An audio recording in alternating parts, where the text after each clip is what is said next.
Can somebody tell me where these people are coming from? What's wrong with them?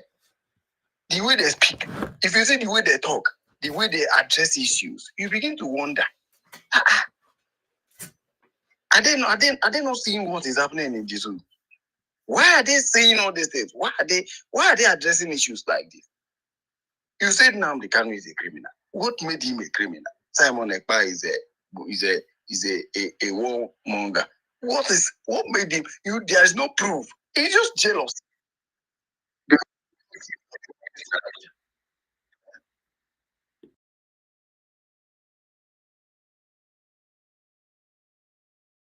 The issue that has to do with us in English language, you see Yorubas, Janjaweed, everybody will cluster there and be talking about Ndibo. So it's now a national issue to use English to discuss about, issues that has to do with Ndibo. If at all they are supporting P2B with their whole heart. It now shows me the kind of people they are if P2B had eventually won Nigeria election. So these are the kind of people that will come down and be ruling with P2B. You see that you see that it's the same system, come and pack money, loot money, kill everybody you can kill, and steal the one you can steal and run away. It's the same, sickness that killed your grandfather. It's the same sickness that is disturbing you. You understand? So, my brothers and sisters, these guys should never be a topic in our midst. I'm telling you, they should never be a topic in our midst. We need to be firing on what we are doing. We need to create more topics on what we are doing. We should neglect them. You understand me? We should neglect them. They should never join us. Any day I am co-hosting or being part of any space and I see any of them, nobody should ever give them mic. Because these people are doing damage control on our people. I'm telling you the truth. They should never talk. They should not talk. They should never join us to talk or discuss or join us to discuss anything. Everything about them is evil. Period. They are evil. They can never change.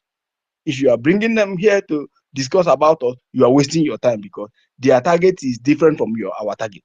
Our target is Biafra. What am I working for? I am working to support the government of Biafra, to make sure Biafra is restored this year. That is my target. That is not their target. Their target is who will give them appointment in Abuja to keep on molesting and intimidating their own people. That's their target. So we have different agenda. They should never be part of us. If I see any of my brothers supporting P2B or supporting any of the obedient movement or Nigerians, it's over between you and I. Any relationship or any business I have with you is over at that moment. It's over. I am telling you the truth. These guys are evil. Evil is rooted in their blood, in their bone marrow. If you see the way they treat matters, you begin to ask, who born these people? Where are they coming from? Why are they reasoning like this? My brother, tell guy, if you want to examine these guys their face, use Ikengi Iruanya to examine just exactly this. If you want to know what they look like, political ambition, it is Ikengi Iruanya. Exactly. If you want to just verify their faces, just use Ikengi Iruanya. Ikenga might be better than some of them. There was a day they mistakenly gave me mic. I just asked a question. One of them, they used to call that one Grandmaster. I begin to ask which lodge does he belong? Where they are calling him Grandmaster? Grandmaster of which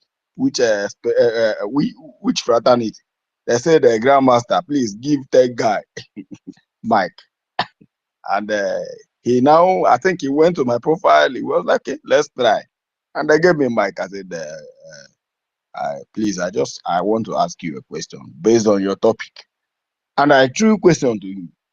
Instead of him to answer me my question, he was like, was that why I'm here? The next thing I heard is, Fiam, and he blocked me. So even if he's hosting any space, I cannot say Grandmaster. And I begin to wonder, what is the meaning of this? And people will fool there. You will see these our people, these ignorant people will go there and fool. Their space is more, bigger than our own.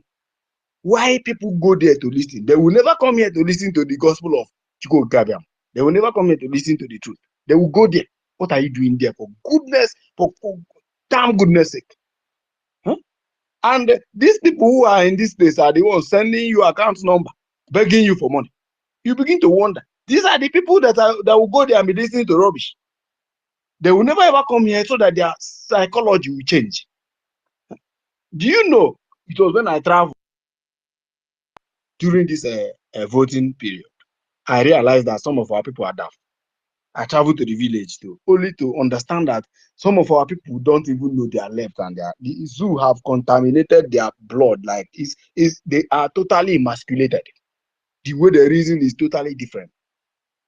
You know, so some of them still need orientation. If peradventure such a person finally find him or herself into this space now and be listening to these obedience, this is exactly the way they will be thinking. Huh? We have a lot of work to do. If Biafra finally is restored, I am telling you, there is what government is going to map out the orientation camp for our people.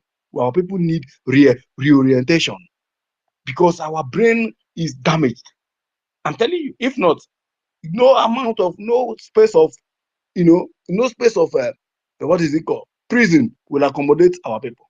They are going to jail, I'm telling you, due to what these who have done to them. So let's my point is, let's not be discussing about these people. Let it never be a topic. We have a lot of topic to bring. We have religious topic, we have a economic topic, we have a awareness journalism topic. We have a lot of topic to bring on here in order to propagate this message so that we'll be run, because we are in a movie fast train now. Like we can't wait to get to our destination. They are never a topic. They are never part of what we are doing, and they should never be considered, as a topic. So that's my own submission. Thank you for listening. Thank you. Thank you, sir. Okay, because we were looking for an avenue where we can bring them up here because they are Biafrans. So now we have you know, rewritten, how do you say it, the topic, so that this is the topic we had before. We just, added APC and obedient and stuff so that we can draw them. And we have been able to achieve it too, because a lot of them are here now. So, and we are getting back to the topic, which is why Biafrans exit Nigeria. Vote. And we also are discussing about our Biafran coin. So I want to appreciate you, Tech Guy, and everybody around. Welcome back. So can we go to Chidera, sir? You have the mic once more before I begin to roll the mic. Chidera, my former co-host. Can you hear me? Chidera can hear me. Okay, so we go to Mazi Onyeka. No, Onyeka, hold on. Chinwe is there. Maybe she's even at work. Chinwe, you have the mic. Ladies first, even. Give it to Mazi Onyeka. I'll give it to Mazi Onyeka. Give it to Mazi Onyeka. I'll talk later. Stella, please. Chidera, sorry for interjecting. I beg, even if you want to change the topic, still add it to this one. Let us be giving them room. Because let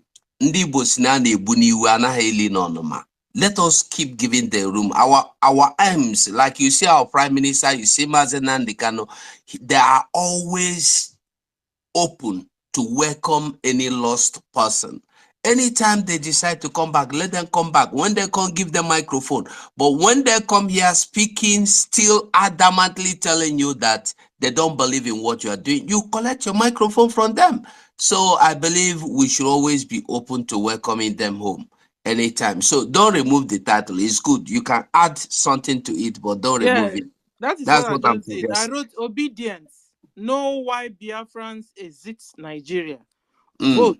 Okay. Thank you. Yeah. Okay, sir. Okay, so we are good to go. I'm happy our ministers understand where we are. So Chinwe is no more there. Okay. Chidera, are you there now? Felice Chinasa. Chidera. Please, can I use I'm not in a... no, you use your whole time. Okay, drop the mic, sir.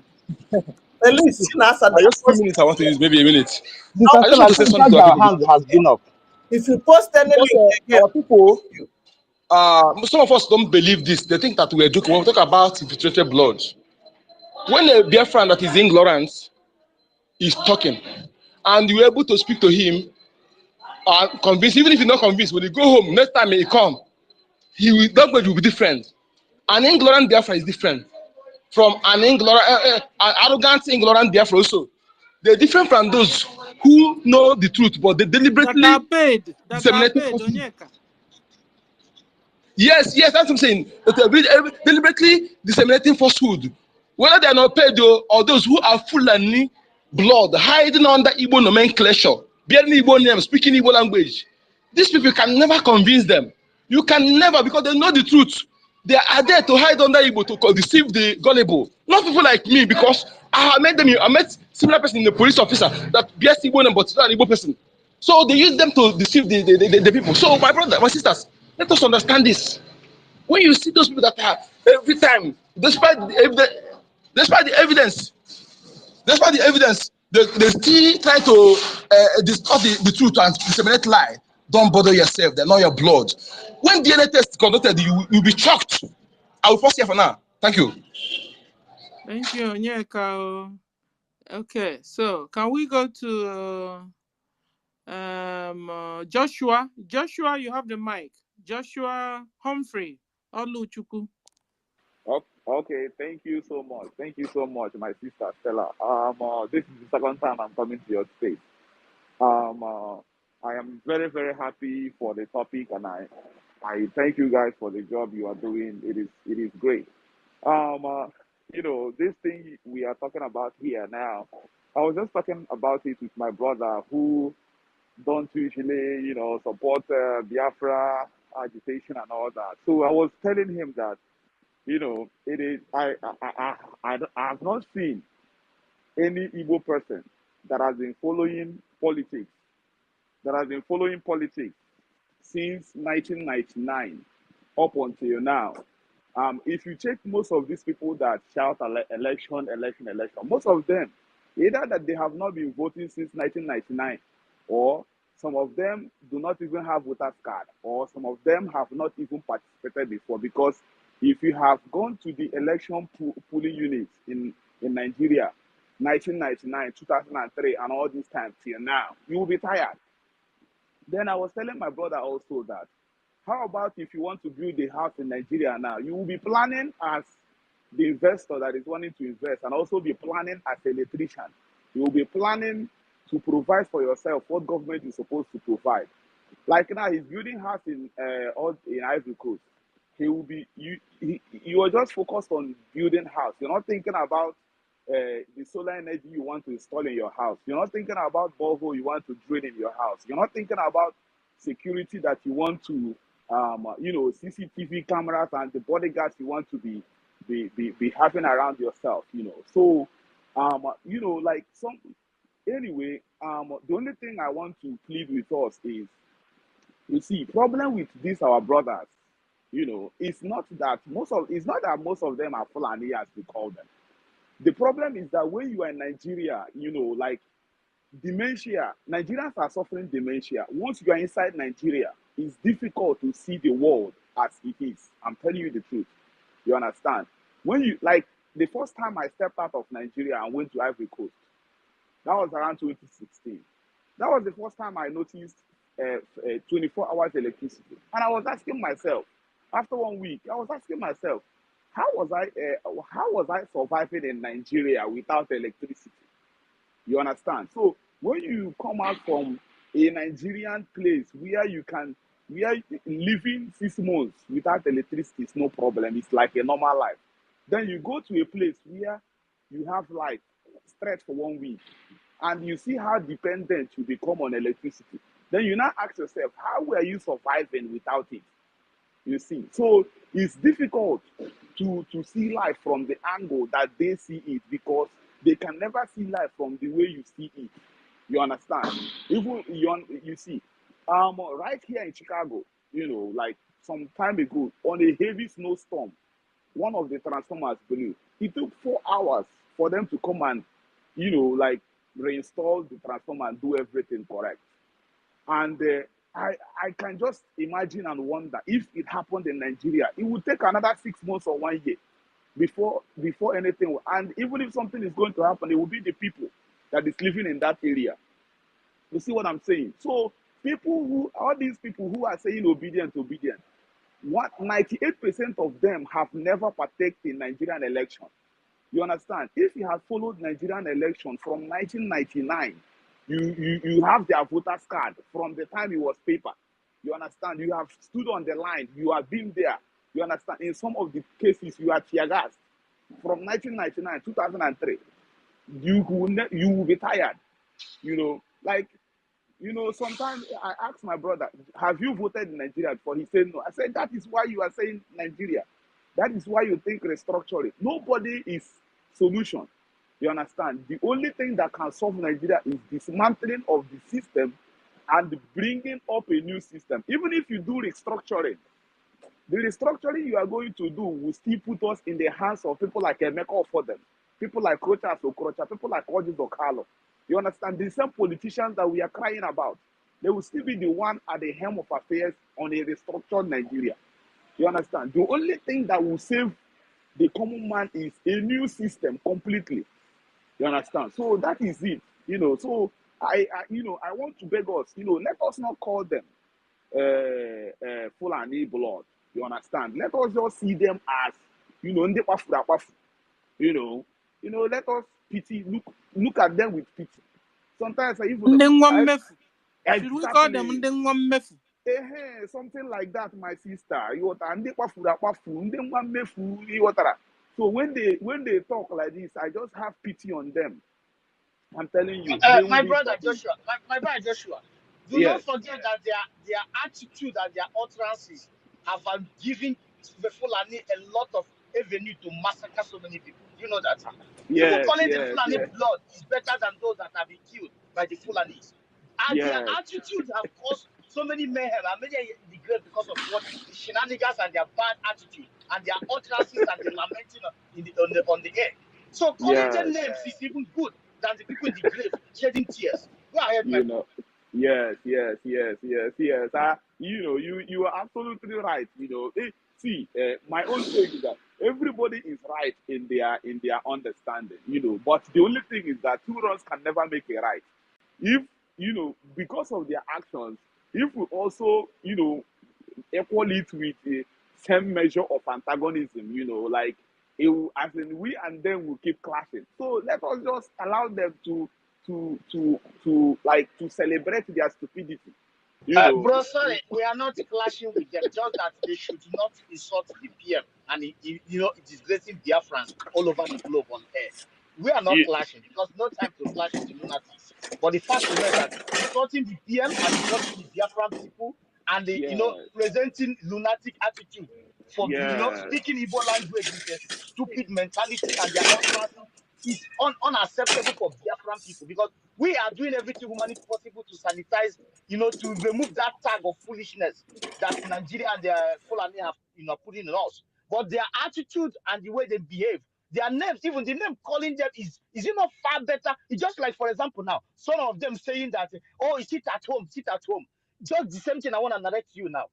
Those that in the Benue and in the north being massacred, did they see somebody to command them to sit at home and be alive? Better than for them?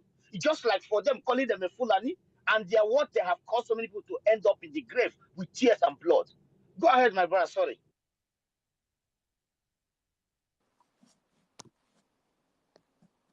Are you there? Go ahead if you are still there. But if not, Sister Stella, you can take. Okay. Sorry for that. So one of the reasons why I love our Prime Minister is that he is what we call it with a language Azwanoka. Azwanoka, which there was a time when he will be doing certain things like this.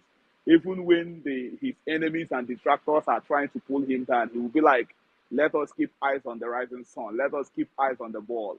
Let us just keep it like that. You see, they will keep being who they are. They will keep being stupid.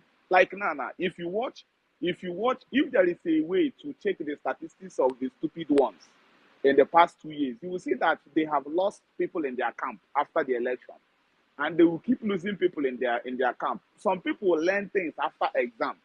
Some people will learn before exam. Some people will learn at the beginning of the semester. You see, so level of learning and level of understanding are different. You see, and the way that they have institutionalized poverty in Nigeria makes it that an average Nigerian is a slave of poverty. So the politicians can easily use even 1,000 naira to change somebody's opinion. You understand? You can see people now, you can have a group of 1,000 people now singing your praises. All of a sudden, in the next 1 week, all of it, you will lose all of them because of maybe 20,000 naira. An average black man only is focused on This food. is serious. You understand? An average black man is focused on food alone. MNK, Mazi Nnamdi Kanu said this thing some years ago in one of his broadcasts. He was talking about why the Indians, he was measuring the Ghanaian, some revolution that happened in Ghana during the colonial time and the one that happened in India. They say that the one that happened in India was because they were not being paid equally. Whereas the one that happened in Ghana was because of their food. Or no, the one that happened in India seems to be because of their ideology. Why the one that happened in Ghana seems to be because of their food and their stomach. So the black man is like now, look at Nigeria today. Everything, people are dying. People have been dying in Benue. 500, 200 on a daily basis. Nobody has protested. But just because of food, they are ready to protest. Look at during the NSAS time. People were protesting about NSAS. They saw food and they stopped protesting. You see what I'm saying? Good morning, my sister. You see what I'm saying? So, like these people, they have institutionalized poverty that they are only thinking about stomach infrastructure. That is it. So it's difficult for them to reason like a normal human being. So the thing is, when they come with this their stupidity and all that, please let us just like see them as a little child that is stupid, and know that they have their right to be stupid. You understand? Let us not be too heated. Let us not use that energy, waste that energy on them. So that they will not see us as being hostile. Okay, I saw this guy that say his name is Amburu Skelechi or something, posted the video of Mazi Simon Eba talking about that his lips is shining and the enemies will be crying. The guy is talking about insults. I responded by asking him, can you simply make your point? Like, what is wrong with the thing you just posted? You didn't make any point. You were just busy insulting for no reason. You understand? Then you will see people insulting for no absolute reason. So that is it. At the same time. So that is the area I am coming up. My sister Stella, ride on, ride on. Chukwuabiama will bless you. And Sorry, it's my mistake. Sorry. Go ahead. Sorry. Okay, so thank you. okay. Here we don't praise ourselves, so because Yes, all of us here, what we want is freedom. yes, So, but yes. if you really want to praise our PM, praise our Yes, supreme of leader, course. Of praise course, I all know. our cabinets because they Of are course. wonderful. They I are am amazing. I am praising everybody that have contributed to the movement, to the level of this movement. You understand? Area can every even though you beat rock, so while I praise the Prime Minister for his doggedness and for his tenacity, and for his like for his stone-heartedness, whatever you are. So I also praise the other people that Go. Thank you, sir. Thank you. Can we go to Brimstone? Sir, you have the mic. Thank you, Joshua. there. Ekele Muno, everybody. Yeah, did you want to say referendum? Are we voting for coin again? Is referendum? Sorry, what did you say? I say, is it coin you are voting for? The coin is going to come whether we like it or not. Look at the topic, or is it only me seeing it? Obedience. know why Biafrans exit Nigeria. Vote, because vote is Okay, going on. Biafra coin. Then, Biafran coin, because yesterday it was just approved, ladies and gentlemen, that now Biafra has a bank. Biafra is using Biafra Federal Reserve. Biafra have digital currency. Biafra has Biafran coin, Manila, with 2 parallel lines like the dollar. Our own is Manila. Thank you, sir. You have the mic, sir. Okay. Sorry, I don't want to sound stupid, but what's Manila? Sir, just follow the topic. Manila is our new coin. I'm sorry. The person that is asking the question, Stella, sorry. Manila is that egigwe that our people used before. In English, it is that sign, that thing like something you see in the horse hoof. I think that is the emblem, the logo there before you see the cross. I don't know if you understand That me. thing The that has person like that is C that's there like that. I had that thing like see, it's called Manila. But in the olden days, our people used it as money. It was called Egigwe. So the money, the coin itself is Biafran coin. It's not Manila.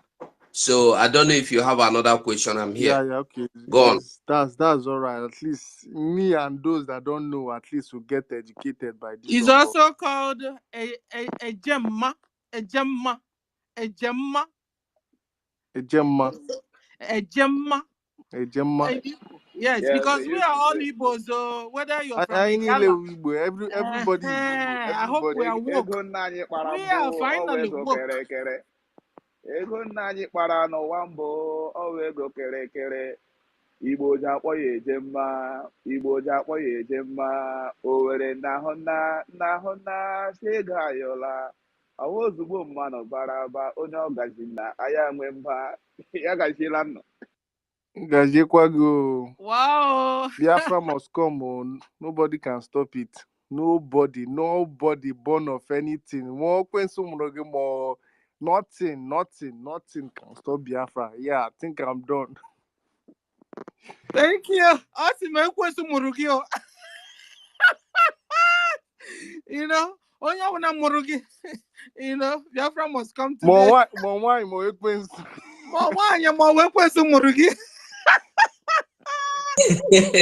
I beg you. And in case anybody that is still want to ask questions, our PM will be live this evening to shed light on this Biafran coin. He will explain everything detail by detail. And I believe who want to ask question, be ready. Sharpen your knife and come there. But my worries is that whenever the opportunity or the call to ask questions will be given, you will not see them. But when they go by the side, they start, now you have the opportunity. Come this evening, ask him that question that nobody want to answer you since you begin to ask. Now. Come this evening. Very soon now you go come live. Thank you, thank you, Wanda Stella. Thank you, sir. So you have heard, bring all your questions. You know, make a list of your questions and bring it and come on time, ladies and gentlemen. Thank you. Can we go to undiluted truth? Sir, you have the mic. Undiluted, are you there? Yeah. Can I speak later, Before please? we I'm go to Mazi. little bit busy now. Can I speak later? Yes, sir. We can hear you, sir. Just speak up. Bendel, your say indigenous Bendel Republic. Bendel Okwadekwandu. No, Don't don't worry. worry. Oh, Brian. Undiluted truth. Can I speak later? I'm a little bit busy now. Okay, don't put the mic inside your pocket. Then, when you're ready, you pick the mic. Thank you, sir. Can we go to Mazi? Mazi, God's will. Sir, you have the mic. Sorry for a little delay. God's will, are you there?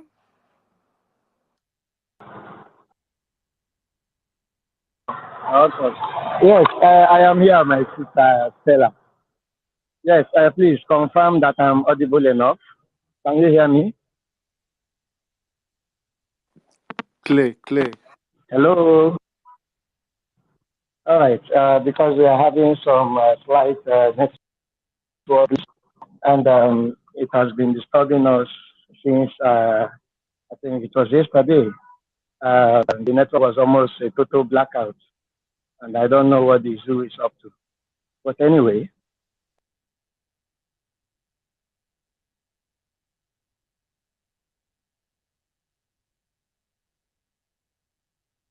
we space salute our ministers who are here. I salute your co-host, Mazi Ugochukwu. I greet Mazi David. I see you, and I also greet my fellow comrades of the Biafra Writers of Conscience, the BWOC. I greet Biafrans who are here.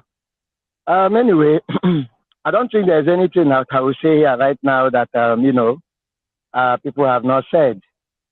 Deliberated partly on this. I think that was yesterday also. And to me, I will only say that those who have ears to hear, who have brains to reason, should just put to use that which God Almighty has installed in them. Because one thing I understand is that, you see, truth can never be covered. It doesn't matter how long it takes. It comes out.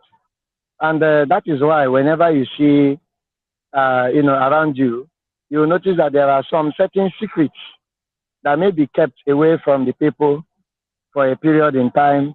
And before you know it, one day it will just blow out. And, people will say, oh, was this the sign we saw that time? Does it mean this thing actually happened? Oh, so they lied to us and they defended it then. So that is what truth is all about.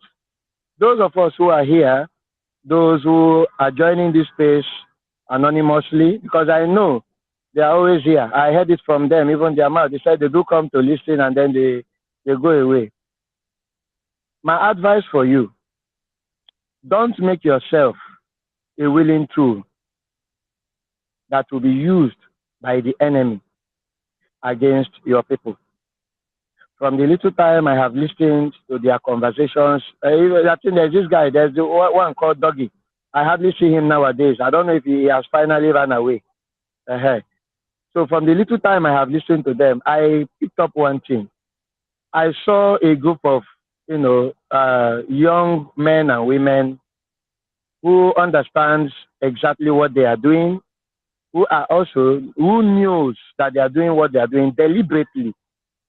So what they do there is just, let me just, fulfill the assignment I was given, and then convince or brainwash those who are with us, and then make them see these people as bad people, and then I cash out.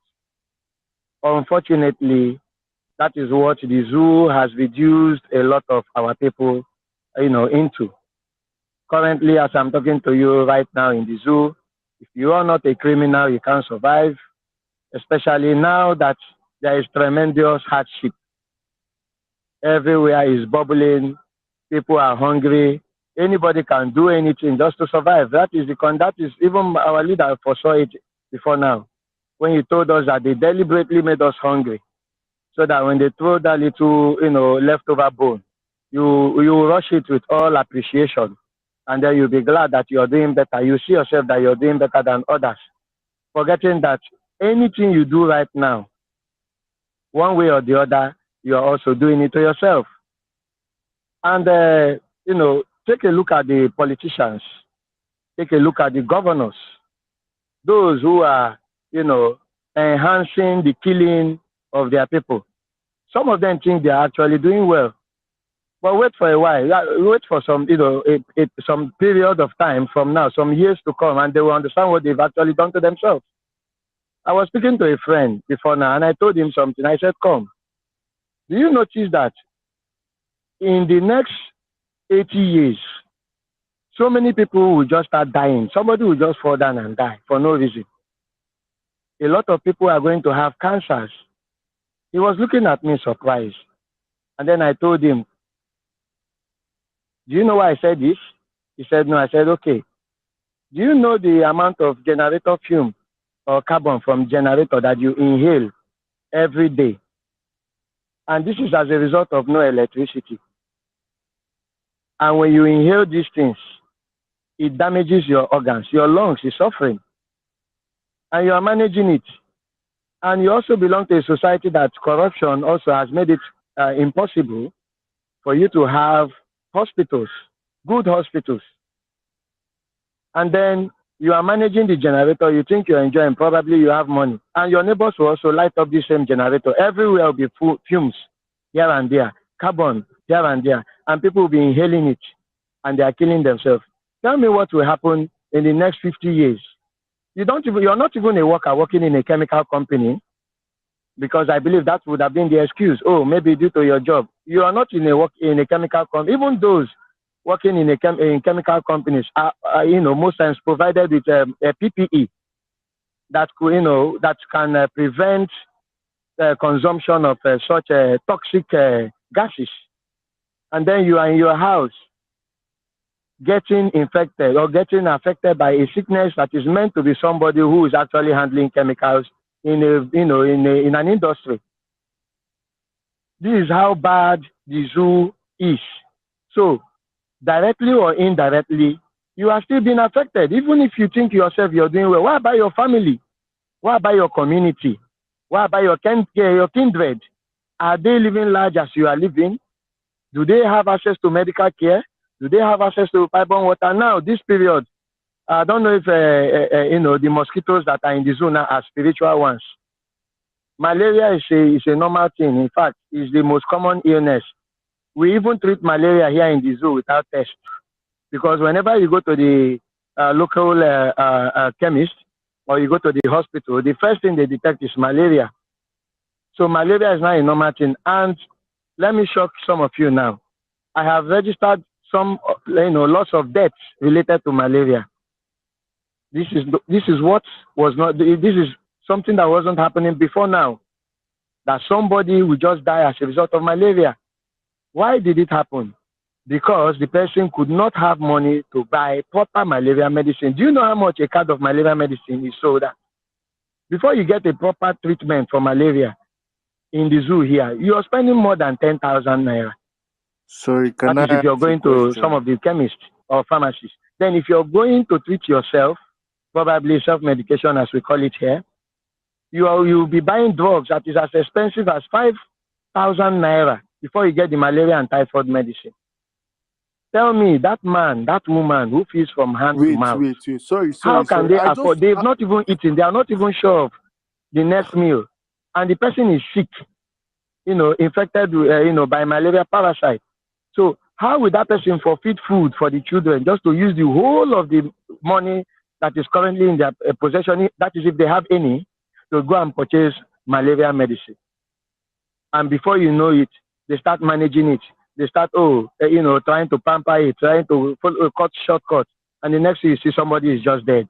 What killed the person? It was just body pains, fever, and then maybe one organ that was already damaged as a result of exposure to, toxic chemicals will just, collapse. And then the person is dead. And next thing, people start running around for burial. So when you see all these things, and then you still want to trend that same path, the question I have for these people, are you people really humans? Are you humans for real? Because that money you are enjoying, you are getting, is a blood money. Any money that involves the lives of people needs to die for you to laugh. People needs to die for you to enjoy. And then when you have such opportunity, you think, oh, all is well. Next thing, you're out of the country. And let me tell you, most of our people here. Do you know most of these guys you see on space, they are even outside the country. They are not on ground. And then the few ones who are on ground promoting this, wickedness are ready to take the next available flight to leave. In fact, they are already making applications in various embassies to leave the zoo. What does that tell you? They are not even ready to live in that same entity that they are promoting. Always ready to scam. But yet, they keep saying things trying to cajole you, trying to deceive you, trying to put blames on those who are fighting very hard, restlessly, to make lives better for the people. And I don't know if these people don't know the template that the Sorry, Biafra can Republic anybody government hear in me? exile is actually coming with, what we have at hand. Because these guys are guys who are on social media, so they can't say they have no idea. And every information that is required, every footstep that the Biafran government have taken, are all there in the public domain. Even yesterday, after the approval of the Biafran currency and then the act that were changed and replaced and the act that were adopted, Prime Minister also made it open. And I also heard that the video the video is out there, so you could see how the deliberation, occurred and the processes by which this acts were adopted. So when you see all these things, does Nigeria government tell you anything they want to do? Do they even do anything they have said they would do? So why not change from today? Change from today. Do the right thing. I am not here to just start calling people names, because the name calling, even when I go to those spaces, they don't give me the mic anymore. And I can't remember exchanging words or insults with them. I don't do that. At least, by the grace of Almighty Chukwuka Abiyama, despite the fact that we are in a hostile territory, a very corrupt society, where every atom of decency is decaying, we try as much as possible to retain that original training, that home upbringing, that indigenous home upbringing that our parents inculcated into us. And we are also trying hard to do same to our own children. And that is why you cannot see me coming out, trying, even if you insult me, I don't give a dime. I seize that opportunity to lay my foundation and give you my facts. And then at the end, I will make you look useless before those you think you wanted to belittle me. So my brothers and sisters, I'll call you my brothers this period, and sisters. Those of you who are indulging in this, who are currently in this space right now listening to us, do the right thing. Because at the end, actually, abachoso aguamais. And anything you sow, you shall reap. Even when in the Bible, what's his name again? Judas betrayed Jesus. He actually did it out of greed, because he wanted to make a lot of money. He wanted to be rich. But at the end, did Judas stay alive to enjoy that luxurious life? The answer is no. He went as far as hanging himself. And that is the end point of every saboteur. The mission we've embarked on is a mission that is mandated by Elohim himself. God Almighty mandated this mission. Mazi Nnamdi Kanu said he was called, and he told you the signs he received. And God told him, go and stand firm and do not be afraid before your enemies.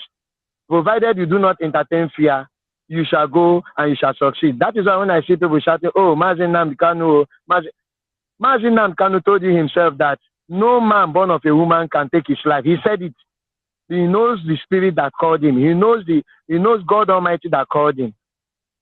And do you think that God will sit by and allow you to jeopardize the freedom of his children and you go scot-free? No, now it's impossible. Except you don't, read your holy books. So I'm just using this opportunity to urge you guys. Disease from any evil. Sometimes you may not like somebody's method. You may not be part of something. But when you observe the direction that thing is actually going, you may choose to remain mute. You are neither here nor there. It's even better you remain mute than come out and then make yourself a tool that will be used. And at the end, you still regret it, which in most cases, you end up paying with your life again. That is the worst form of stupidity that anybody can ever, find his or herself in. So it is time to do the right thing. It is time to stop deceiving our people. Stop deceiving them. We know how much we have suffered in the hands of the zoo and their co-partners in this crime, the colonial masters. We know how we started. We know how Mazi Nnamdi Kanu started. Those of them who say, oh, you're too violent, you're this. Some of them even now are saying Mazi is a saint. Mazi Nnamdi Kanu is a saint. Oh, Simon Ekpa's method is he's too harsh. He's into armed struggle. And they forgot that Mazi Nnamdi Kanu actually created the ESN for a purpose, not Simon, not our prime minister. The ESN was already there. Prime minister only came to rebrand it and then make it more sophisticated. So what happened? What made Mazi Nnamdi Kanu to create ESN when actually he started the struggle by just broadcast and pen and paper? That was how the fight started. Mazi Nnamdi Kanu reacted to the situation on ground, which these same people, they themselves, they understand it. Did you guys not come out to protest during the EndSARS? What did they do to you? Did they pamper you? Did they beg you? They shot at you and they killed innocent, and they denied it. And the moment the tensions were going up, their partners in crime, the British, immediately said they want to investigate. And I laughed when I saw the news on the news. And I said, oh, a criminal is investigating his own crime. And what was the result? They came up and said nothing happened. They said no shot was fired. Nobody was killed. Not until CNN came and disgraced them. I don't know why CNN decided to do that. Maybe there was a clash of interest. And then CNN decided to expose from their own, investigative journalism. They said that shots were fired, and they showed videos of it. Before the government said, okay, yes, shots were fired, but they were blank bullets. They were actually not, lethal weapons. And later, it was proven that they actually fired lethal weapons from the shells that were discovered. And then you know all these things, and you are still asking why the Biafra Republic government in exile is armed. Are you okay? Or is it that you're not aware that Fulani herders have been killing us in the farms, making it impossible for us to go and plant our crops? They're starving us even when we don't see any physical war. We're already, starving. Was it not one of the reasons the ESN was created? To safeguard our farms, our forests, our bushes, so that our people can go? Or are you not aware of the kidnappings that they started? If not for the way our prime minister took it very serious, and then we are able to at least reduce it to a reasonable number. You are seeing Fulani kidnappers kidnapping us on Biafran soil. Those who don't even know you, they don't speak your language, yet they come to commit crime in your territory, what you cannot do. And in most cases, they kill the victims after collecting ransom. If you have forgotten anyone, at least the primate, the church primate is still there in our memories to remind us of how he saw them speaking Fulani language and how he paid the sum of 100 million to secure his release. So what else do you want? Because when I was in one of their space trying to prove things to them, what they were saying, oh, you don't have any facts. They even went as far as denying that Nigeria was recruiting terrorists into the army. They wanted to deny it. And when they knew that every information I was giving was factual, the next thing they took away the mic so that they wanted to silence me totally so that I would not say anything. And then they continue cajoling those who they felt maybe, we are much gullible to be deceived. So this is what I have to say, please. Thank you very much, my sister Stella. Thank you for giving me this time. Thank you, everyone, dear fans who are here. I yield the mic. Thank you. Thank you, Mazi Godsway. You said a lot of things. The bad things you do to others, you are indirectly doing it to yourself. And today I also learned that malaria has become spiritual. Malaria has Sorry, become can anybody spiritual. hear me? So Sister Stella. please, if malaria, hold on, Brian, I'll come back to you. I know they knocked you out. Sister Stella. Also, come on. Yeah, can anybody hear me? Come Sister Stella. I can't hear anyone. No. Sister Stella. It's me, David. Please, can you see Jaja? Jaja, I've been trying to accept him. They are not accepting him. Jaja has entered already. Okay. Okay, you know what, Brian? Can you hold on? Let's get to Jaja because they've been knocking him back, front, right, left, please. And then I'll come back. Okay, it's all right. But I just wanted to say something about what the last guy said. I had some experience, so I don't know. Maybe I'll just wait till just my hold turn on so that you have enough time. Okay. Don't worry, I'm here. The only thing that we remember that our PM will come on space by 5-6. Okay, Jaja Godson, are you free now? You have the mic, sir. Please, before Jaja, I want to ask you, are you owing Elon Musk? Why are they I finding don't it difficult to know. let you in all the time? This is serious. Because it can be happening to anybody, eh? Jaja, or is it your neighbor or your village people? Which one? Or you want some pot of plate of mbe so you eat so that nothing will come out of you. See, he's still not speaking. No. Okay, so let's go back to Brian. Brian, no, Kama, they knocked Kama first. So Kama, they knocked you out first. You didn't finish your. Kama is real. Are you there now? Yeah, others can go ahead. I will come back in a bit. Okay, don't put this Thank mic you. in your pocket. Okay. Can anyone hear me? Okay. Okay, they've Can allowed anyone hear the me? village people have allowed Jaja. Yes, we can Yeah, hear Jaja, you. we Can can you hear hear you. us? Sister Stella, I think Jaja is speaking. Let me small thing now. Good morning, dear friends. Good morning. I don't know if you're owing Elon Musk, so or should we call it the way in the Boski call it? He said it's Elon Musk.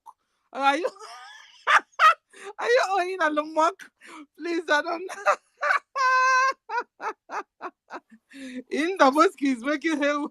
I'm telling you, Jaja, you can use Amanda Tabansh for him, for Elon Musk. You know. He's bringing a new one. He's bringing a new one, and he's bringing a new topic. You know. Oh my God. Okay, so let's go back to Kama Israel. Okay, Kama said it's not. Brian Stone, one. Brian. Yeah. So what I wanted to say is about that thing is about that malaria. All this white man disease that all this Oyibo disease that all of a sudden start killing us. Something that was not killing us when we were on our own, when we had our own freedom, but all of a sudden. One thing I've noticed that is killing our people is food poisoning. They poison the food because I remember when I was doing my service around 2021 Agbo, I remember I used to get very sick because the beans I used to buy, I didn't know what was inside it. I had to select customer because most times you notice that all this food has been poisoned with some kind of weird preservatives. Our people are really dying from food poisoning. That's one thing. And Nnamdi Kanu said the same thing. And before I even knew Nnamdi Kanu self, I already knew those things. I already know how to be careful because of food, because I know how many times I've gotten sick because of food. You understand? Because those food, I don't know what they do. They are always, you wouldn't even see weevils in them, self. How poison the thing is. If you chop this thing like this, you go shit, your it's crazy. And this thing about malaria, I don't really believe in all this malaria stuff because if you're telling me malaria is killing us, where was this malaria? When is malaria in Africa? Is malaria an Igbo word? All this that's how you start knowing that all these things are just shit and fake. Malaria, or is it an Igbo word? When did malaria start killing us? It's not since white man started tampering in our land. So all this malaria stuff, food poisoning is what is really killing us. We don't know what malaria. Which one is malaria? I don't know. Maybe I'm not making sense. But that's just the same thing with all this HIV and all this rest of things that they just fabricated. Ebola, COVID. I don't see. Biafra needs to come so that we need to do an in-depth study on all these kind of things so that we will not just be talking like fools and white man go just sit down for there, they laugh us. Yeah, we can. That's just what I want to say. Thank you. And sorry, yeah, one more thing again. There's this girl. What's that girl's name? I can see that PM reposted them Justice post. We already knew that girl liked Simon Ekpa, but she cannot say it because she has this body dysmorphia or something like that. So she's afraid. Then she will just be shouting like Nketara. Hold on. What did you say? What did you say? That the girl has what, please? I don't know. Is it body dysmorphia? She's ashamed of her body or something like that. Dysmorphia. She's not confident. You understand? So she'll be using that anger. You think maybe it's because of Okay. those things that Simon will like her? She'll be shouting anyhow, like Oh, so what has. she's doing all that to attract the attention of Simon. We Is that what already you knew now. mean? We're already discussing Justice and Starman because we already knew because she'll Ah, just be shouting. She thinks it's by uh. shouting that Okay, that she will be attracted to. Simon Ah, the PM will be I now understand where. attracted to her. He has finally I now posted her now. Maybe she'll understand. feel happy today. Because she's always her body they prepare them too much every time, seeking to be noticed. You understand? Now I understand. Okay, so from now onwards, we won't be talking about her at the end of the day. Okay, so that she will die a natural death, where nobody talks about her, where she doesn't exist anymore. That's what we'll be doing from now onwards. Thank you, sir. Okay, we'll go to Jaja. Jaja, are you free now? I'm not busy. Network have been kicking Hey, me out. I'm not busy. serious. I wanted to speak, Oh, sorry. Oh, but the mic don't worry. I'll give you cannot my be a plate what of is supposed to tortoise. And let's see if they will, the thing will go back to sender. be. Thank you, Biafrans, before they kick me out again. I salute each and every one of you.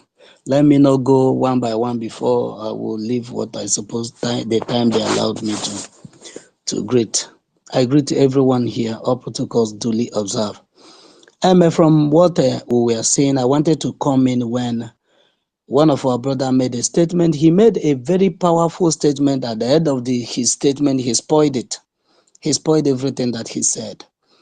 But all the same. But I want to say on that regard, because the only thing we are saying is that the Biafrans, there's a reason why the Biafrans are exiting Nigeria. And as such, somebody that is under a dictatorship regime, you don't need an eyes water talk to get yourself out of such a cage or the regime of the dictator. If you are not as strong as the dictator, you can never. If you are not more powerful than the dictator, you can never free yourself from the dictator. So in a dictatorship, you don't paint words. You don't come in with political correctness. What is happening in the jail should have been a very good case study to what the Biafrans have been doing all this while. What is happening in Mali, in Burkina Faso, in all these places would have been a very good example for everyone that want to free himself in Africa. That when you see Mazi Nnamdi Kanu speak the way he spoke, that by the time you see Mazi, our prime minister, speak the way he do, that you understand from the angle he's coming from. When he say, instead this Biafra will not come, I will turn to a monster. Do you think Nigerian Mejuke better? Do you think that everyone in this country, Nanya Dionyo Wunama, Emuhunyanya Dumeba? So when people are speaking, the only thing you will do when you come, don't come here to tell us, there's a way you talk to them, you convince them. We are not here to convince you. If all the things that is happening in Nigeria have not convinced you, we cannot convince you. If you see those people that you call your politicians that have admitted that actually they go to Abuja on monthly basis to share money, and all these things did not convince you. It's not what I said. It's not when I come here, then I bring a pap, then I bring a breast milk, then I begin to breastfeed you. That is the time you get sense. If the things you have undergo in Nigeria did not teach you sense, you can never get sense ever again in your life. You can never get sense. Because there are people that need to be taught. There are people that need to receive the message of John the Baptist. John the Baptist preached to those that he know that these ones, with his words, that they will repent. He called many of them brood of vipers. Brood of vipers. But Mazi Nnamdi Kanu only say that you are very stupid in the way you reason. That black man reasons very backward. And many of them are still reasoning that backward and at the same time condemning what Mazi Nnamdi Kanu is doing. That is taking the Biafrans to the next feature. And there are other people that need to receive the message of Elijah and Elisha. How does Elijah and Elisha deliver their message? Elijah delivered his message when he was on mountain. And the troop of soldiers came to him and said, man of God, come down from there and go to the king. And he said, if I be a man of God, let fire from above consume you and your 50. And that is what is happening in Biafra land. When you bring your terrorists in our land, the fire of God will consume them and the troop you come with. These are messages we are sending. So anyone that you get in a category where you fall, to take it like that. If you fall in the category that are receiving the message of John the Baptist, that is the only way for you to be delivered, receive it and get sense. If you fall in the category of the people that will receive the message of Elijah and Elisha, then you come to our land, then you get it. It's only God that you will tell the story of how you waka come Biafra land. Then you fall in the category that the Biafrans who don't want ever fall in, is the category of the young prophet. These are men that deliver message to people. But the way and the approach you deliver the message will give you the end result. I will come again. The approach and the way you deliver the message will determine the end result of that message. The young prophet, God told him, go to a particular king. In the book of 1 King chapter 13, if you read from verse 11 to 25. Go to this king and tell him of his abominations in the land. And the young prophet went and began and delivered the message. And he told him, do not go back to the same to where you come from the same way you go. Do not at the same time eat in that place. It doesn't matter what they offer to you, do not eat it. And the young prophet went there and delivered the message. Indeed, he delivered the message. But another prophet, old prophet, the Bible described him and said that man is an old prophet. Just like you have those old men, you have them in Ohaneze, you have them as your senator. Abaribe is one of them. You have them as a governor. All of them in the southeast. You have some of them in America. You have some of them that say they are professors. You have some of them that say they are doctors. But these are old prophets. These old prophets see this man committing this abomination. This man that called himself a king. I think a king Josephat or something. That called himself a king. Has been committing this atrocity against the people. That old prophet was there and he said nothing. The governors and the senators you have today have been there over the ages. And you're receiving a minimum wage of 30,000 naira. And in that 30,000 naira you work, you'll be owned for 12 months. You'll be owned. The government will owe you salary for 12 months. And all this old prophet did not say anything to correct that very wrong move that is keeping the people in poverty, impoverished. The only time the old prophet remembered that he was once a prophet is when he see a young prophet that come to correct a fault that had been there with him all his life. That is the time he rose and met the young prophet and told him that an angel, God told the prophet to go and deliver a message. And he told him that an angel sent me to you, that you must come to my place and eat. And he went and he never go back alive. That is one mistake that the Biafrans will never make. Listening to all these fools that will come to speak to me in an intonation that they are learned, but common sense eludes them. They lack sense and they cannot put 1 + 1 together to achieve where they are going to and what they want. People that don't know what they want. One of the governors said that these people, that those called Nigeria, forget them, that Nigeria will not break. I made analysis of the video and I will continue this evening. He said that this Nigeria will not break. Do you know why? Then he asked himself because those people that are Nigerians, they don't know any other way around the circumstances that is surrounding them. That the only thing they know is Nigeria. And that is the people you hear speak. Whenever you told them the hard truth that they should assimilate, because if you want to, I was listening to my brother Mazi Goswill when he was talking about malaria drugs.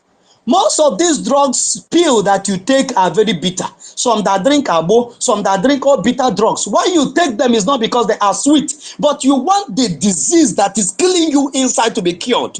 That's why you need them. You're not taking it because it's sweet. You're not taking it because it's chicken. You're not taking it because it's turkey. You're not taking it because salad has been served to you, or burger for those that are in America. You're not taking it because it's sweet. But you're taking it because if you didn't take it, you will suffer yourself to something that you're never going to recover from. Or you will expose yourself to death. That's why you take those pills. So when you hear the hard truth is a pill to stupidity, so swallow it.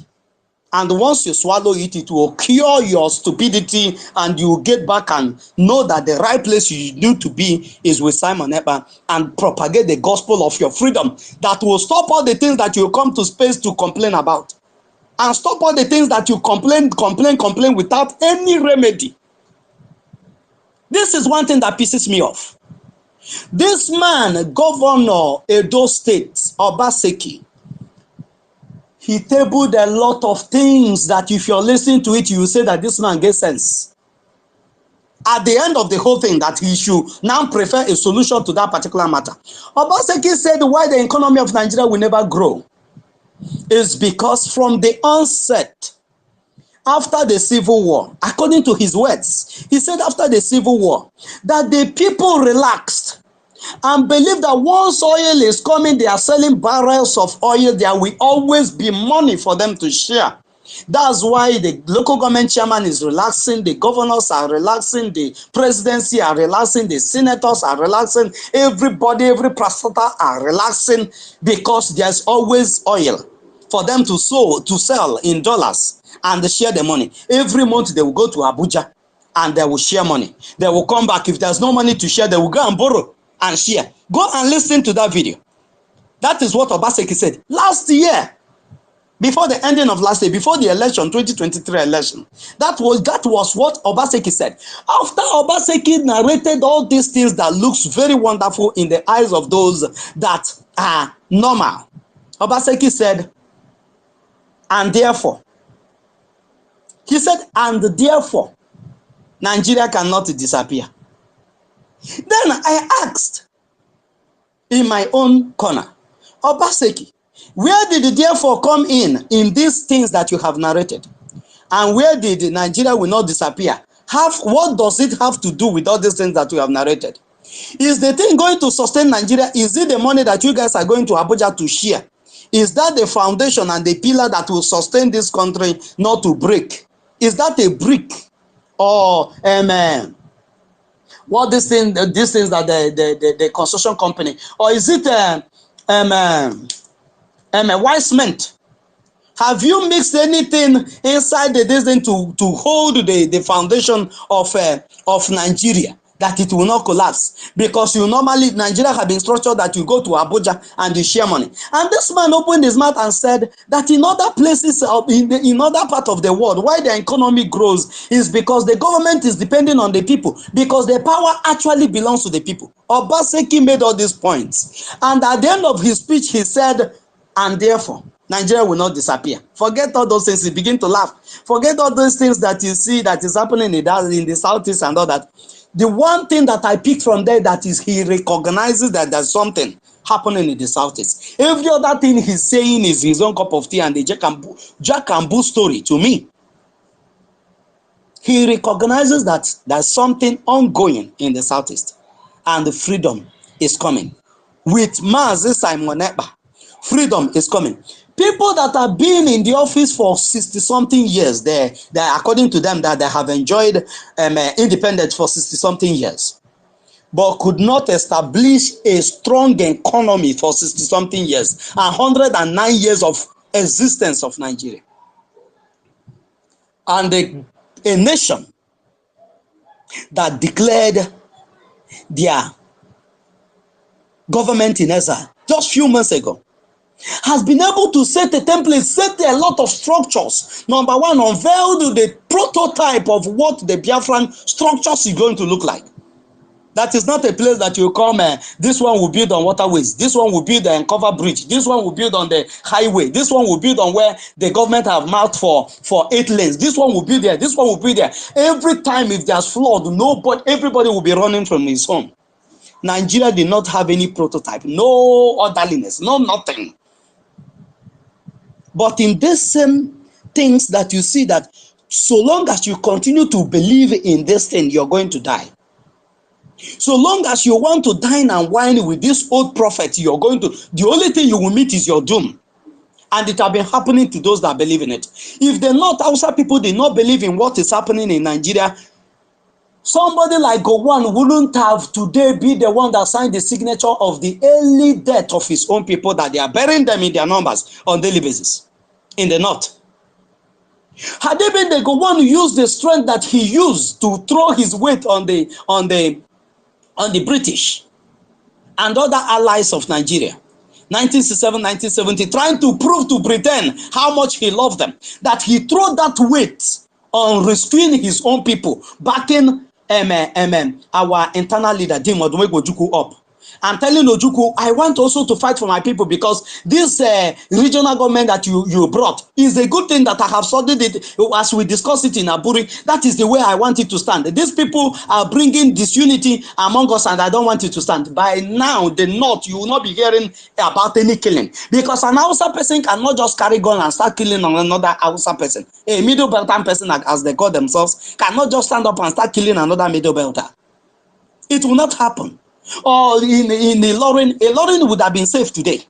Or in Ondo State, in all these places, all the places that people are being killed on daily basis. A Yoruba man cannot carry bomb or carry anything and go and start killing his own people. But because they supported the old prophets that have been, that only have interest in their own thing, that Nigeria is paying them off. They have now enough money to share in Nigeria, and so therefore Nigeria must not break. Tell me any other good reason why all these people that are saying that Nigeria will not break, give me another reason why they don't want it to break. Nigeria is the only place you come in the government as a pauper, you become a billionaire the next day. Nigeria is the only place that their bank borrows money to politicians. Give me another war, another people in the world that give politicians money to run for politics. But because they run the system of a criminal system in Nigeria, where a politician goes in as a senator, they will give you, before now, they used to give them 200 million.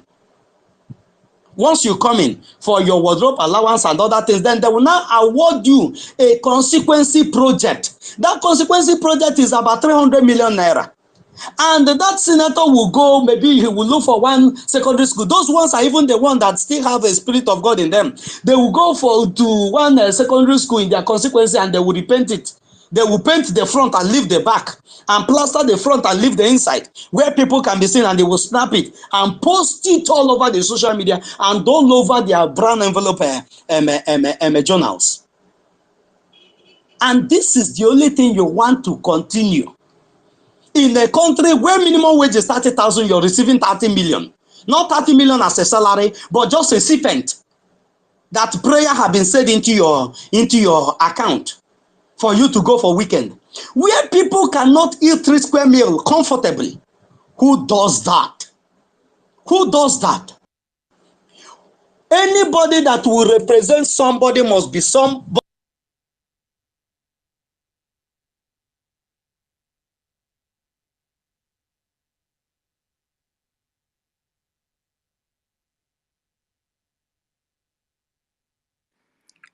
Jaja, we can't hear you anymore.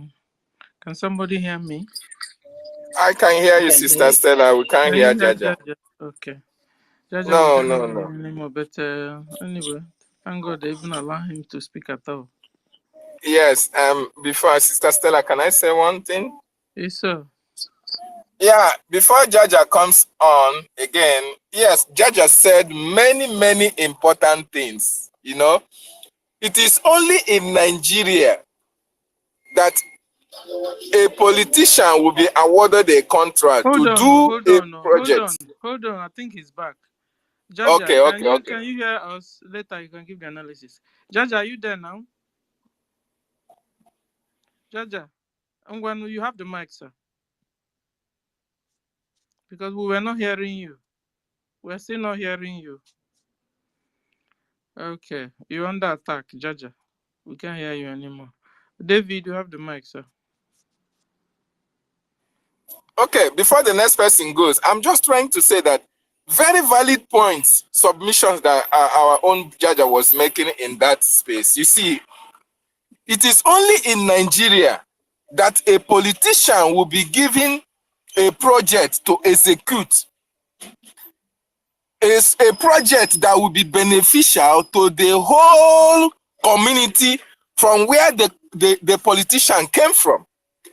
And that politician will be paid upfront for him to execute that project. You will find out that the same politician that gave quotation for that project to be executed in his land will use the money that he quoted, use part of the money to go and bribe the person that approved the project for him to execute. And now he will go and pour only sand at the site of that project. And that project will never ever be done again. Meanwhile, the money for that project have been paid to the full. And it is only in Nigeria as well that you see the government that is supposed to be responsible, that was supposed to take responsibility for that project not being done.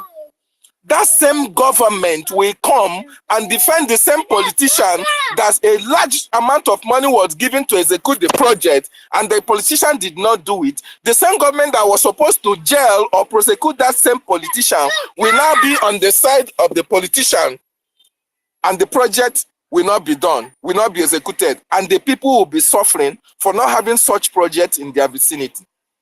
That's why our leader or our prime minister said that Nigeria breeds criminals. And the only way for us Biafrans to go away out of this criminality of Nigeria is to put laws that will be able to checkmate the activities of all these Nigerian criminals that are Biafrans, that will soon join us into Biafra. That is just what I remember to talk here, because what Jaja said is very important that we understand this. And most of the Biafrans have the same mentality. They have the same mindset. That is why when you talk about Biafra, they are afraid for Biafra to come, because they know that what Biafra will portend for an ordinary Biafran is transparency and good governance. And everybody will have to pay for any crime he committed, either for Biafra or for Biafran government. Over to you, Sister Stella. Thank you. Thank you. Oh yes, so Jaja said a lot of things. He also said that because they were sharing the oil money, so because whenever they go to Abuja, they share the oil money. Because of that, they don't want Nigeria to break, so that they will continue to get their money they are sharing. You understand? But this time now, it will not work anymore. And they will also look. I think the Northerners, they have oil, or even the Futajalon people, they should also have oil, so that they will go to Futajalon and begin to take oil there and be sharing their money. We won't collect any more mineral resources from Biafra land anymore from now onwards. Thank you. So can we go to? Okay, so let's go to our Kama. Are you there now to finish up your, because they knocked you out while you were speaking? Are you free now to finish up? Yes. I am very, very free. Thank you so much for giving me the opportunity to speak again to my wonderful brothers and sisters all over the world. Thank you, all the ministers. Thank you, Jaja.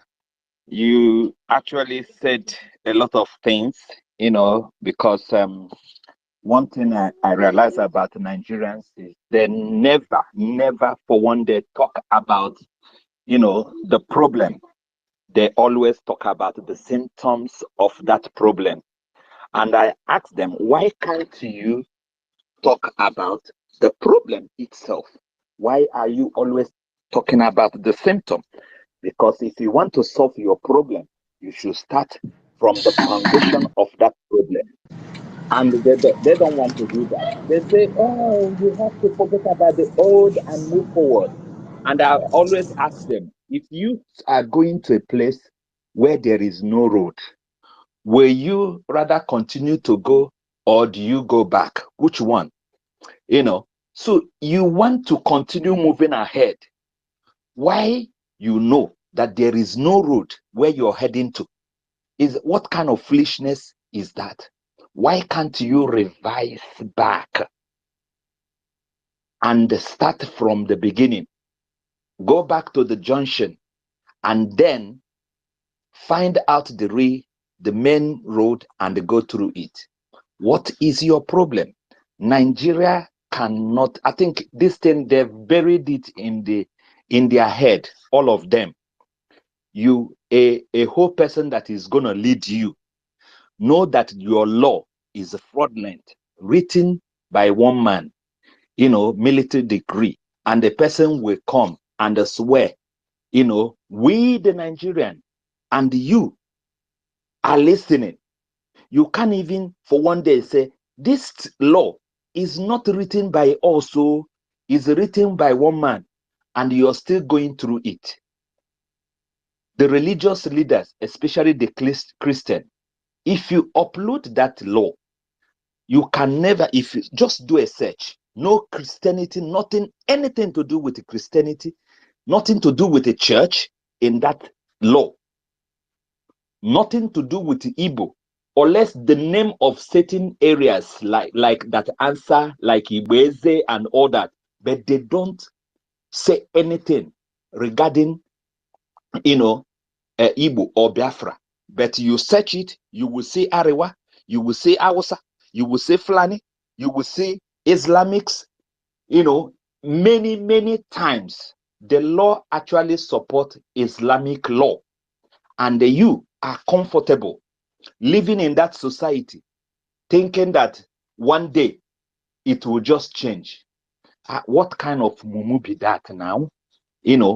So these people, I don't think that there is any other way to fix them. They are mumu, and they are mumu for life. The only thing that can reset them is Biafra, nothing else. You see them, you think they are smart, they are good, they are this, but all of them are living in lie. You have to bribe someone, you have to do, one thing or the other for you to make money in that dungeon. And you think is right. You think somebody should not talk. Nobody should say anything. Just carry on that way. Life goes on. Life cannot go on that way for everybody. And that is why Biafrans said, enough is enough. Our forefathers tried it, they tried, and now their children, have woken up and said, it can never be like that anymore. Nobody, no patriotic citizen at all. They are just defending what is indefensible. One Nigeria. How does that one Nigeria come up? You don't even know. Majority of them know the truth, but because they swear in a fraudulent constitution, after they have said, just like Jada mentioned Obaseki, so many of them, even the traditional ruler of that Benin Empire, he will tell you everything about the Igbos, the history of, all of them. But at the end of the day, they will come back and say, we need to work together and put our country in order. And you will be like, which your country? You are the one that shared all this history about how all these things started. And now you're talking about your country. Which country? A country that was put together by a white man, and his wife or his spouse, and they give you name nigger, and you are still carrying it. You don't want to change it, and now you change it from Nigeria to one Nigeria. I said it's not even. It's now officially Islamic One Nigeria. That is what it is. And you're comfortable and you're waiting. Somebody that has been carrying stick, now they upgraded him to AK-47, going around your villages, your bushes, and you feel comfortable. You know, you don't want to talk about it. And not only they're killing people, destroying your farm product. You don't want to say anything. You are just comfortable. Leave them. Why? Because somebody is sharing money. Where does the money come from? From your own backyard. Your own backyard. You know, I was surprised that even common salt, you know, coming from Abakaliki, that the minister of salt is a Fulani man and he is residing in Abuja, that even the governor doesn't know anything about the salt because he's not the one in charge. And they feel comfortable because after they have, you know, taken all these things, they will call you to Abuja and give you some money, and then you give the local government, and every other person should go and sleep. You know, I think the only thing that will reset their brain is just BIAFRA. There is the law of BIAFRA is the only thing that will reset them because they are used to that system. They don't want to change. When you talk about change, they want to kill you. They want to strangle you. They want to, you know, harm you. It's like you're bringing a strange language to them, you know. So we are on the right path. Is she a Mebiela? A lot of them, so many of them, you know, party. I reminded somebody, you know, I said the first head of state, you know, an Igbo head of state was killed by the Northerners. And you have heard them over and over again said, Igbo cannot be their governor. Why should you allow yourself to join someone, you know, to go and murder someone? Because you know that if this man gets into that office, they will kill him. The man that got into there by chance, good luck, Jonathan. That is when the Fulanis reminded them that they are Igbos. Jonathan is from Bayelsa, but they reminded Jonathan that he is an Igbo. And they did everything. They formed all form of, you know, organization, Boko Haram terrorist organization.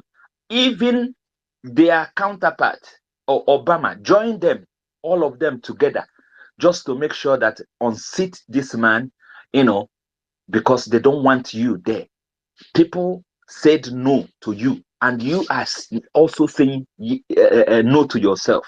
Is that what kind of insane is that? You know. But I'm happy we are getting close day by day. As they are going down, we are going up. As they pain them, it sweet us. You know, day by day, every day. I know this year is gonna be, you know, different. We started voting February, which is still ongoing, you know, and I'm getting testimony upon testimony from people that don't even want to anything to do with what we are doing, Biafra, but they still vote. That is to show you that they want freedom. It's just they don't know how to help themselves. But I say, if you don't know how to help, keep quiet and allow the people that understand the system to do it. And the judge said something, you know, you cannot put somebody down, somebody that is strong down, unless you become stronger than that person. These are dictatorship. And the only way you can put them is that you have to turn, you know, to something that is bigger than them in order for you to put them down, because they are used to their game. Imagine a fraudster. Imagine a drug lord as your president, a man who formed, you know, complete Aburu in Lagos throughout his tenure, and the second tenure of his successor, and then the third one, he was ruling Lagos with Aburu, formed Aburu everywhere, you know. Now you're Hope present. one, come on. Hope. You know, these are 419s. All of them. All of them. They are 419. All this Otokoto group and all that. Everywhere. Today they are in power. And you are hailing them, thinking that is one day your community will be better. Foul. They are used to that dirty life, and that is the only thing you see. They are not good to a clean environment. That's why they will come to Europe and go back, and it's still the same. They can't change because they're used to the dirty life. So, but we are winning. We are winning. And if you have not voted, vote. Our currency is here. I overheard. I don't know, but I know maybe Prime Minister will share light on that. That what we are doing is that we are restoring, the things that are already there, like the coin, the central bank, that are already there, and it's gonna be a bombshell. I'm telling you, it's Federal gonna be, Reserve. our Federal Reserve and all that. It's gonna be a bombshell. PM always say, you one day you will sleep in Nigeria and you wake up in Biafra, and it will happen, and we will drag all of them into it, all of them, into Biafra. The only thing that is we're gonna watch them closely. All these people who are fighting, this cause for no reason, we're going to monitor them closely, because if we allow them, they will spoil things for us.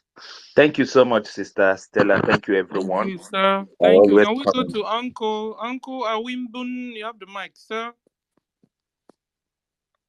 Sorry for taking a little of your time. Yeah, thank you, my great people. Nemoches and the man Namoches. I just dropped the corn. I'm in my village, oh. I just dropped You're the doing us, actually to come. You understand? You're making us to wanting to fly home. It's Nemoches, not fair, Stella. Uncle. It's not fair. You're eating corn. Oh my God, you're Don't in your worry. village. And Oh you my could check. God, we want to go to village too. At that name, Stella, once we finish, I will throw it. The spirit of Biafra will bring it to you. It just corn and Hey, this is not fair. akibiti. Oh. Stop. We're saying that you're saying the more. Oh my God, we are missing it. Oh. Biafrans, I salute all of you. Your doggedness, the I can do spirit. The spirit that does not know what is called laziness and lousiness.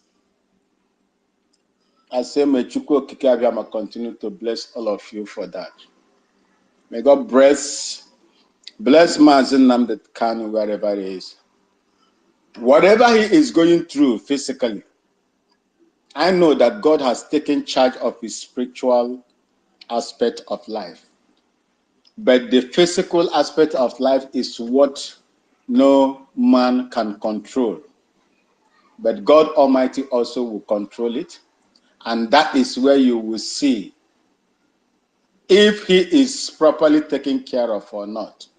It is through his physical being that we will see. So as you swallow your saliva, this is also why Bible said that we shouldn't fear any man, but we should fear God, because God is able, he will destroy the body and destroy the soul. But man can And only the soul, destroy the body. the body, yes. So we should also commit him in prayers with what God has given to him already, with the egg of fire and blessing that is upon him. It is my conviction that there is nothing whatsoever that is going to happen to my leader, Mazi Nnamdi Kanu. I use this opportunity also to salute the Prime Minister and his kitchen cabinet members.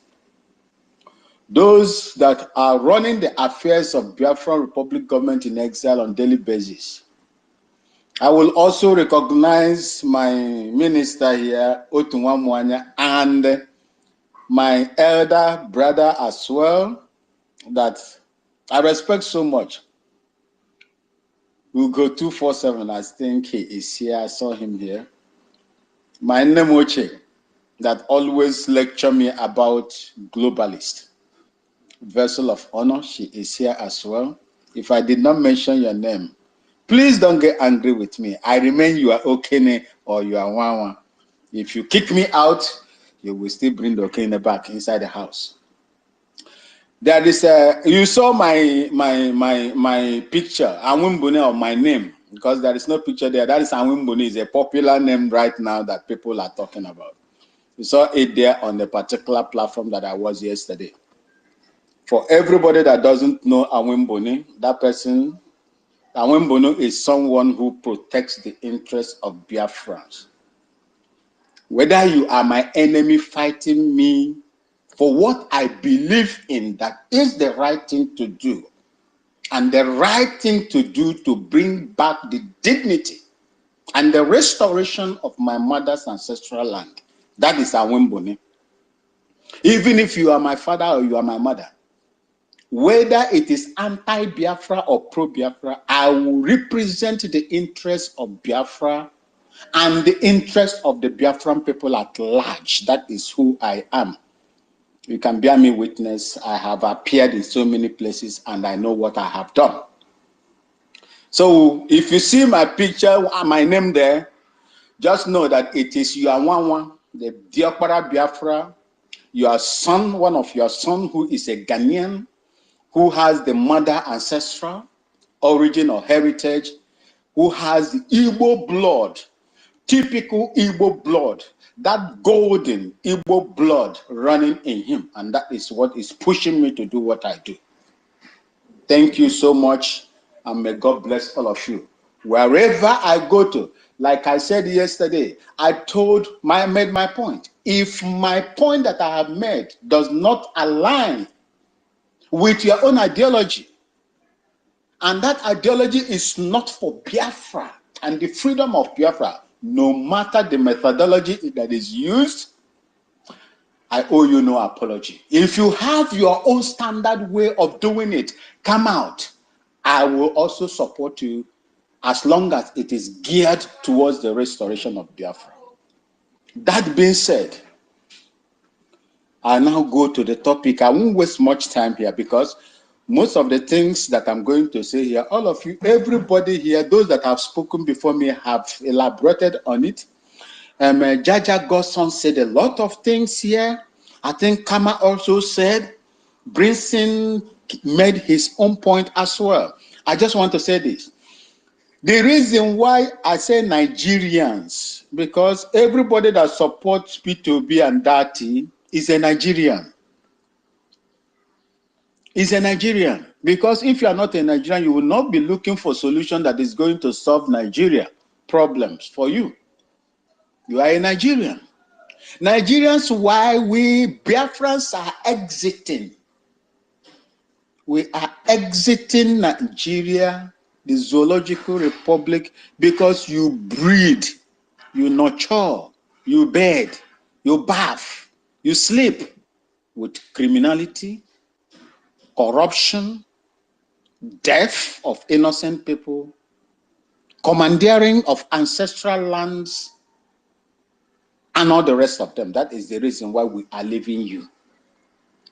You force people, you treat people, you emasculate people, you intimidate people using your state apparatuses. You bury, you try to cover the ingenuity and the act of curation God has given on individual. You made the environment so hostile for the indigenous people. That is why we are asking, we are opting out. And when I opt out, when I said I want to opt out, it's not a crime under the criminal constitution that was handed over to them, to Nigerian people, in 1999 by the military or any other international statute that is operational in the world today. You cannot kill me because of it.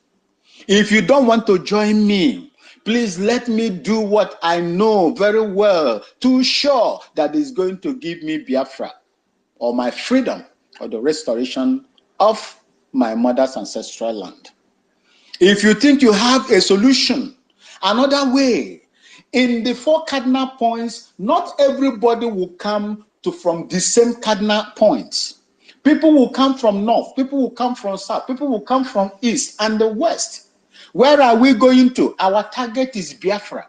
Irrespective of where you are coming from, as long as your end point and your target, your primary target is to hit that bull, and that bull is Biafra, please, I welcome you. I will reiterate today once more that even if it is devil that picks up the restoration of Biafra for me and to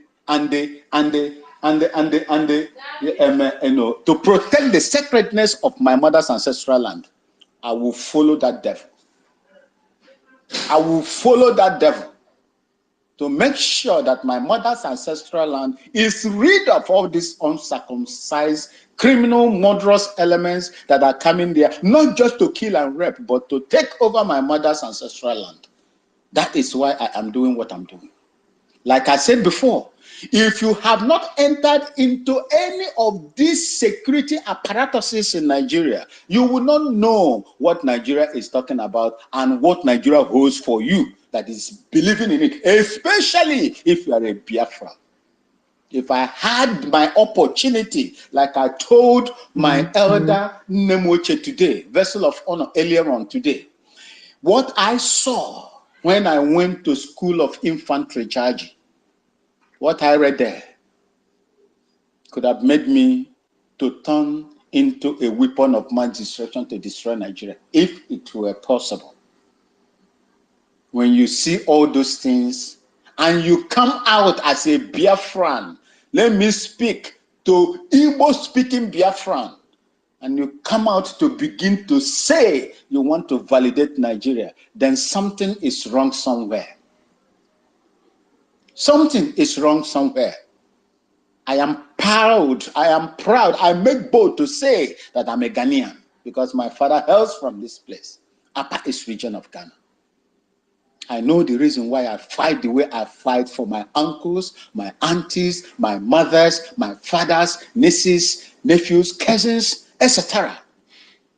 And for the safety of the Biafran land and its restoration. You can never be all the time politically correct.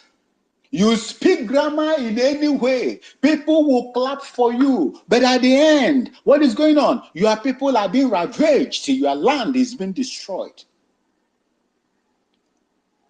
You call your security apparatuses, the head of this security apparatus, to come to your rescue. They will tell you, go and live in peace with your oppressors.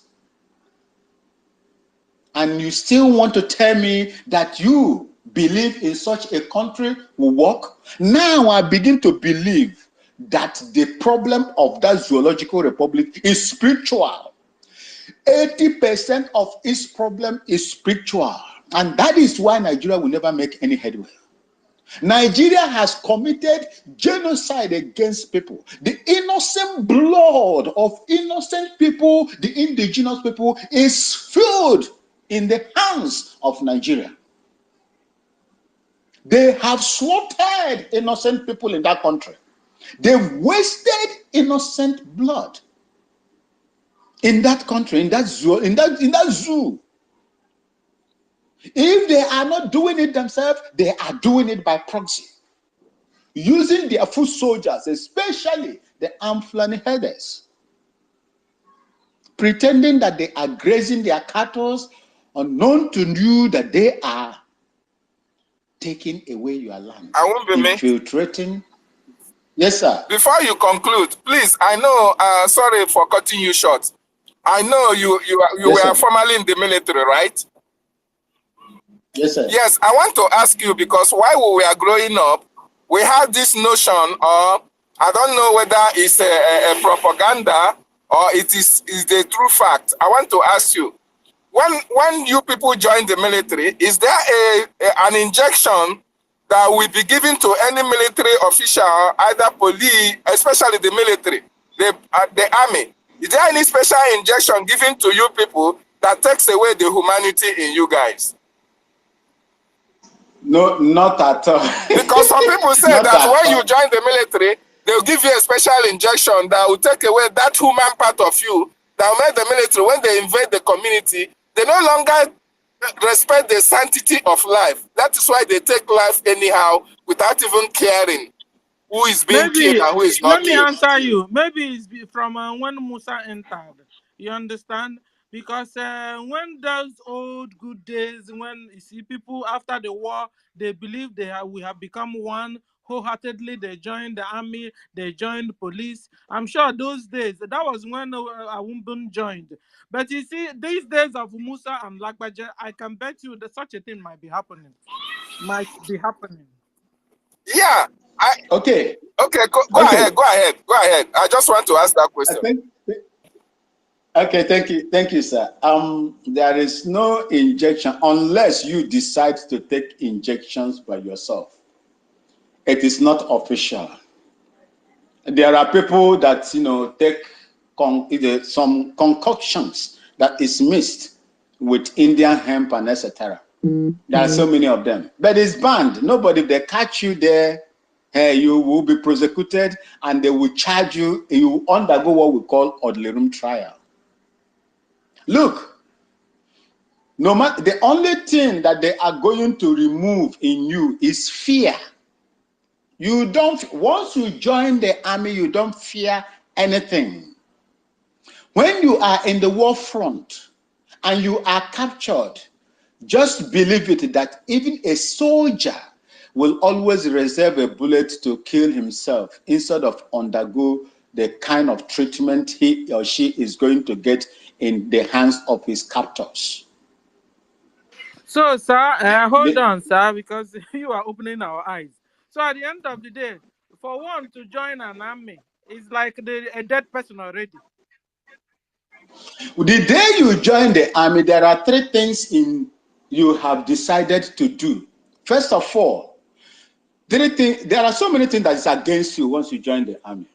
As you are now a civilian, you can only be tried with your 1999 constitution. For the zoo, let me just say, for all any national constitution, civil constitution that rules your country. But the day you decide to join the army, you are going to be tried both with that constitution and the Army Military Act. That is why it is very, very hard. When you see a soldier in the military, that soldier is walking on a tightrope. If the military wants to wicked you, maybe I committed a crime in the army, I was dismissed, jailed, and dismissed. They will still hand me over to the police for other, subsequent charges to be preferred against me as well. That is what they do. And one thing you should understand, the reason why soldiers do what they do, I'm not justifying it because I cannot do that. I can't do that because I was brought up in a good home. A home where they would tell you that any person in that family that is older than you, by a day or with a day, you must call that person day or da. That is how I was brought up. In a place where respect is upheld and nobody cheats anybody. That is the reason why you see me do what I do. If I was the other side of the of the aisle, maybe I would have remained in the army and continued to do what they asked me to do, just like they are doing against my people in Biafra land today. Once you enter the army, it is either you survive or you are KIA'd or kill in action, or you are wounded, incapacitated for life, or you survive. Okay. These are the four. Wait, now, sorry. When you went for ECOMOG, I think you went for ECOMOG, right? Yes, I spent 3 years, 8 months. Okay, now when you were going to Ecomog War to go and defend either Liberia or to go and fight on the side of AU, was there any part or any kind of things? ECOWAS. Okay, ECOWAS. Was there any kind of drug that were administered to you people? Because I ask this based on the fact that I will see a soldier beating a woman without having remorse, or even shooting a little child without having remorse, or flogging somebody with belt, knowing fully well that that person feels pain inside him, but that soldier is not doesn't care about the pains the person is undergoing. So I want to know whether there is a special thing you people take, if not drug or injection, that when you go to war front or when they dispatch you to go and against terrorists or against armed robbers, is there anything that you people take or inject to take away, apart from taking away the fear, that humanity in you that makes you human, that say, hey, yeah, this person will be feeling pain, or this person want to survive as well, but you take the life of that person without even caring about the consequences? Can Is there I anything answer? of that? Awimbun, before you answer, hold on. I believe it's because, like what we understood from Uncle now, your home training, your beliefs. You see, Fulanis are savages. This is why when they kill, they have no mercy. This is why they chop off heads instead of like shooting a gun. This is why they will kill you. You see somebody they have killed already. They will take time, use knife again, and begin to cut the leg in pieces again, you know, and cutting it and bending it and making public show of it. These people are savages. So in army, there are Fulani part of it or Islamic part of it, and in Nigeria army there were also Christian part of it. That is why when a Christian will give you a gunshot, you are dead. He goes his way. You understand? I think that's what it is. But Uncle, you answer, sir. Because me, I'm using my common sense. David, you understand? It's a common sense. You see, we see how the Fulanis deal with people. They don't have mercy. These people are. This is why they will use knife and cut up a pregnant woman's open, and they will be dancing about it. Tell me, is it a boy or a girl? A girl, a boy? They will not cut the person because you believe the person is your enemy. You know, they kill without mercy. So these people are savages. These people are jihadists, which is quite different from when you see a Christian soldier. Christian soldier is only there to defend himself. And killing you, he will give you a gunshot. Bagam, that sends it. He wouldn't come back to you and begin to cut off your leg, chop off your head, and making public show of you and stuff like that.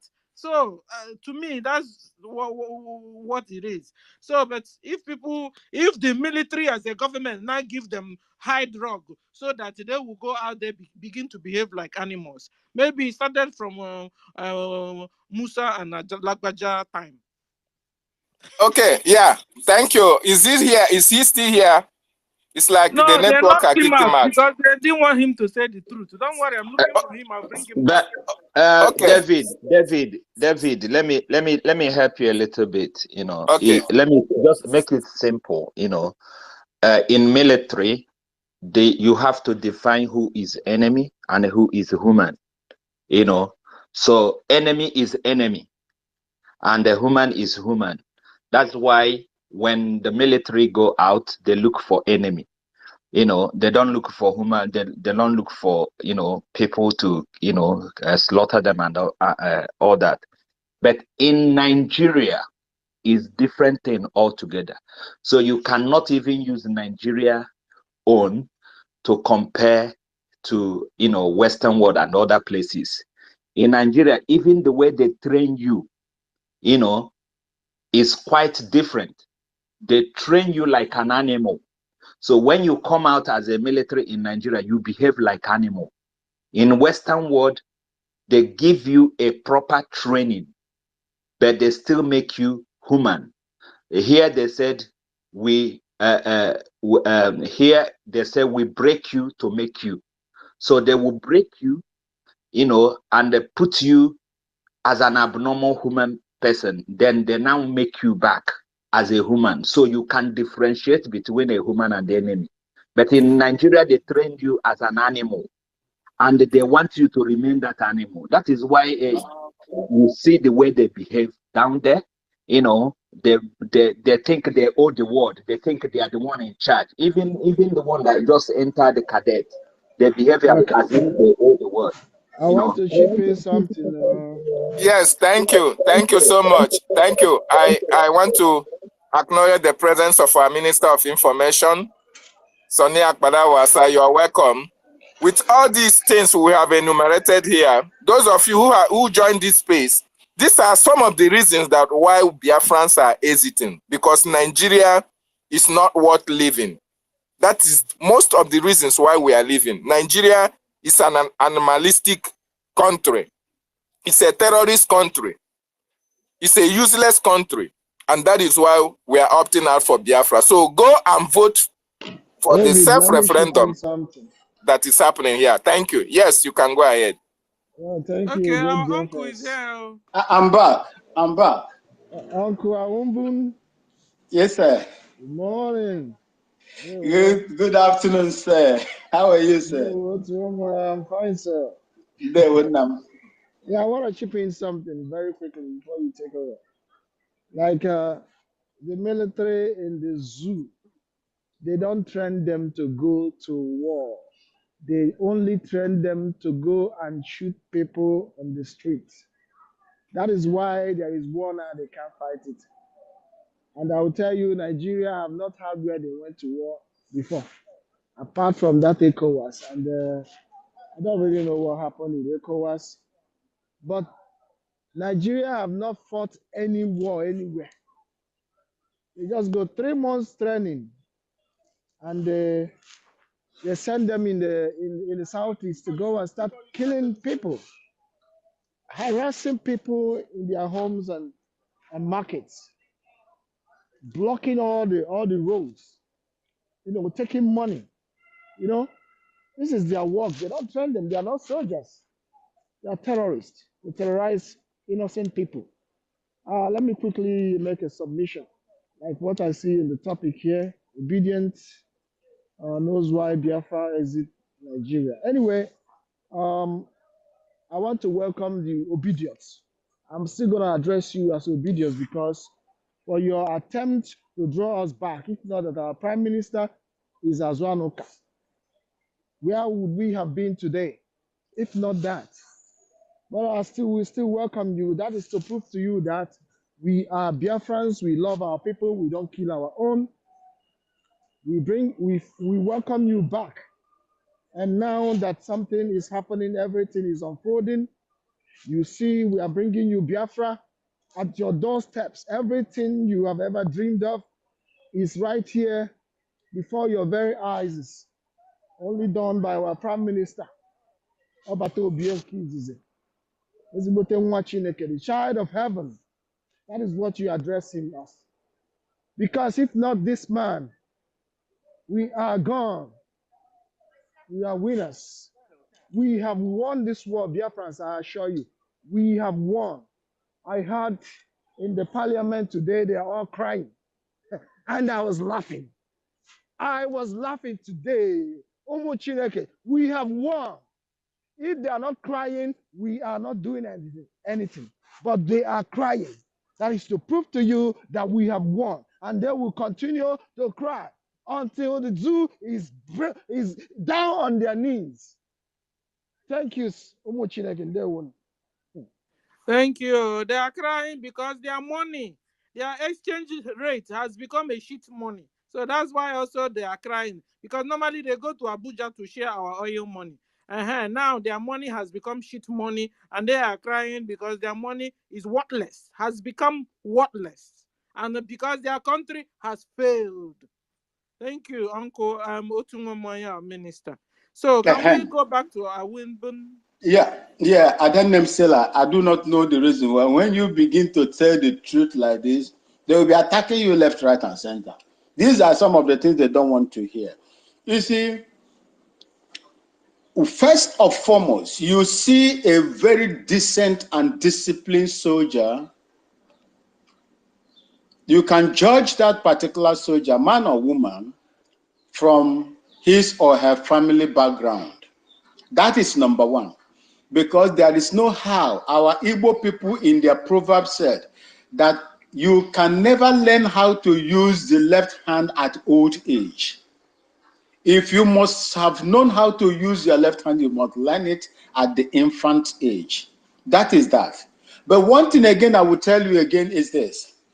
The system in Nigeria has, it's a kind of system that knocks people's heads, just like when you are pumping a gas in a cylinder.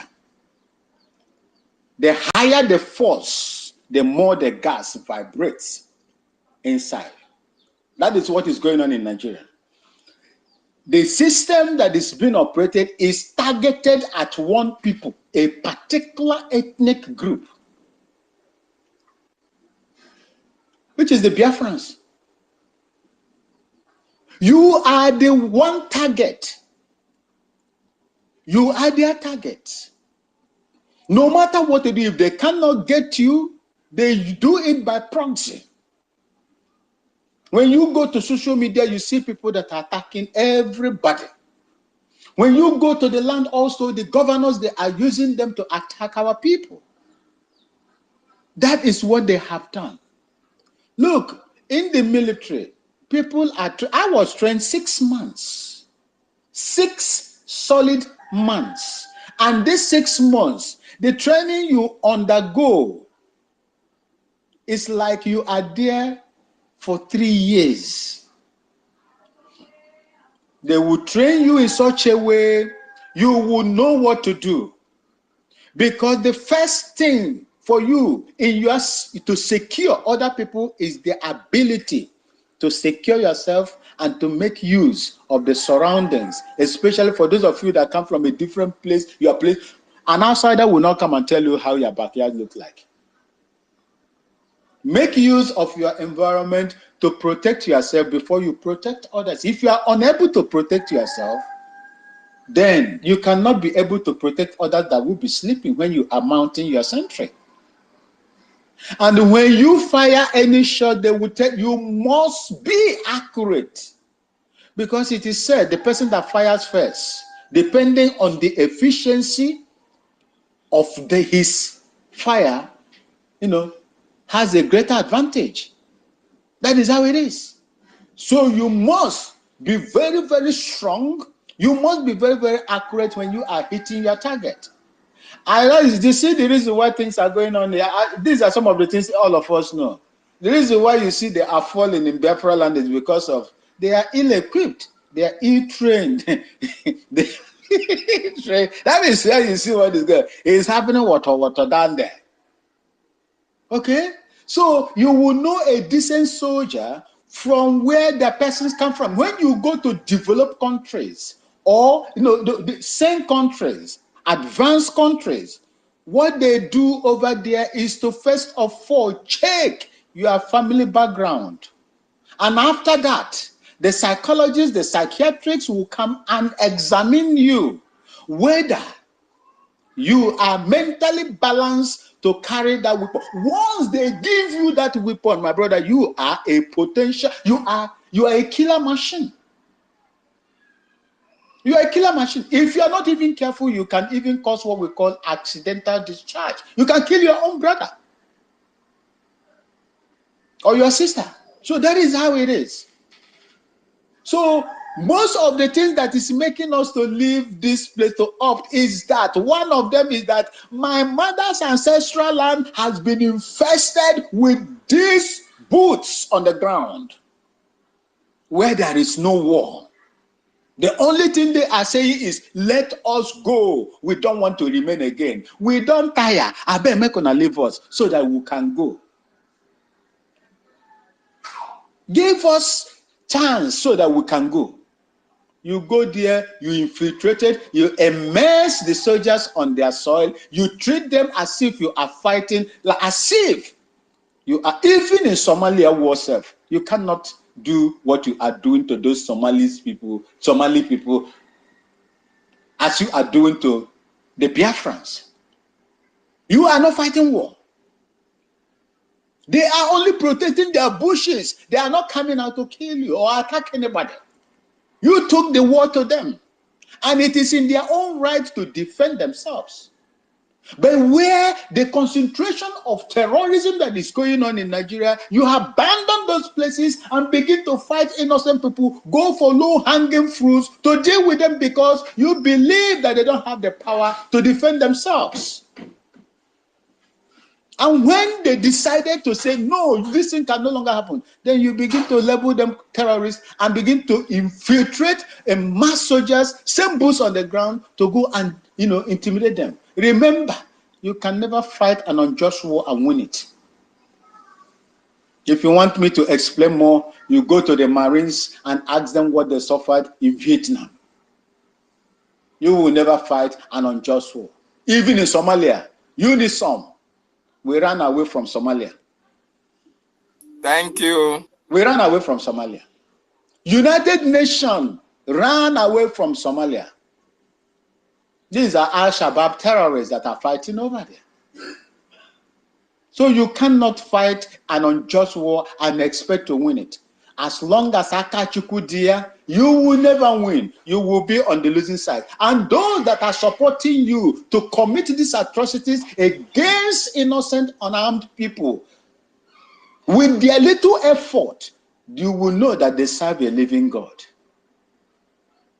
May Chukwu Okike Abiama bless all of you and continue to keep you.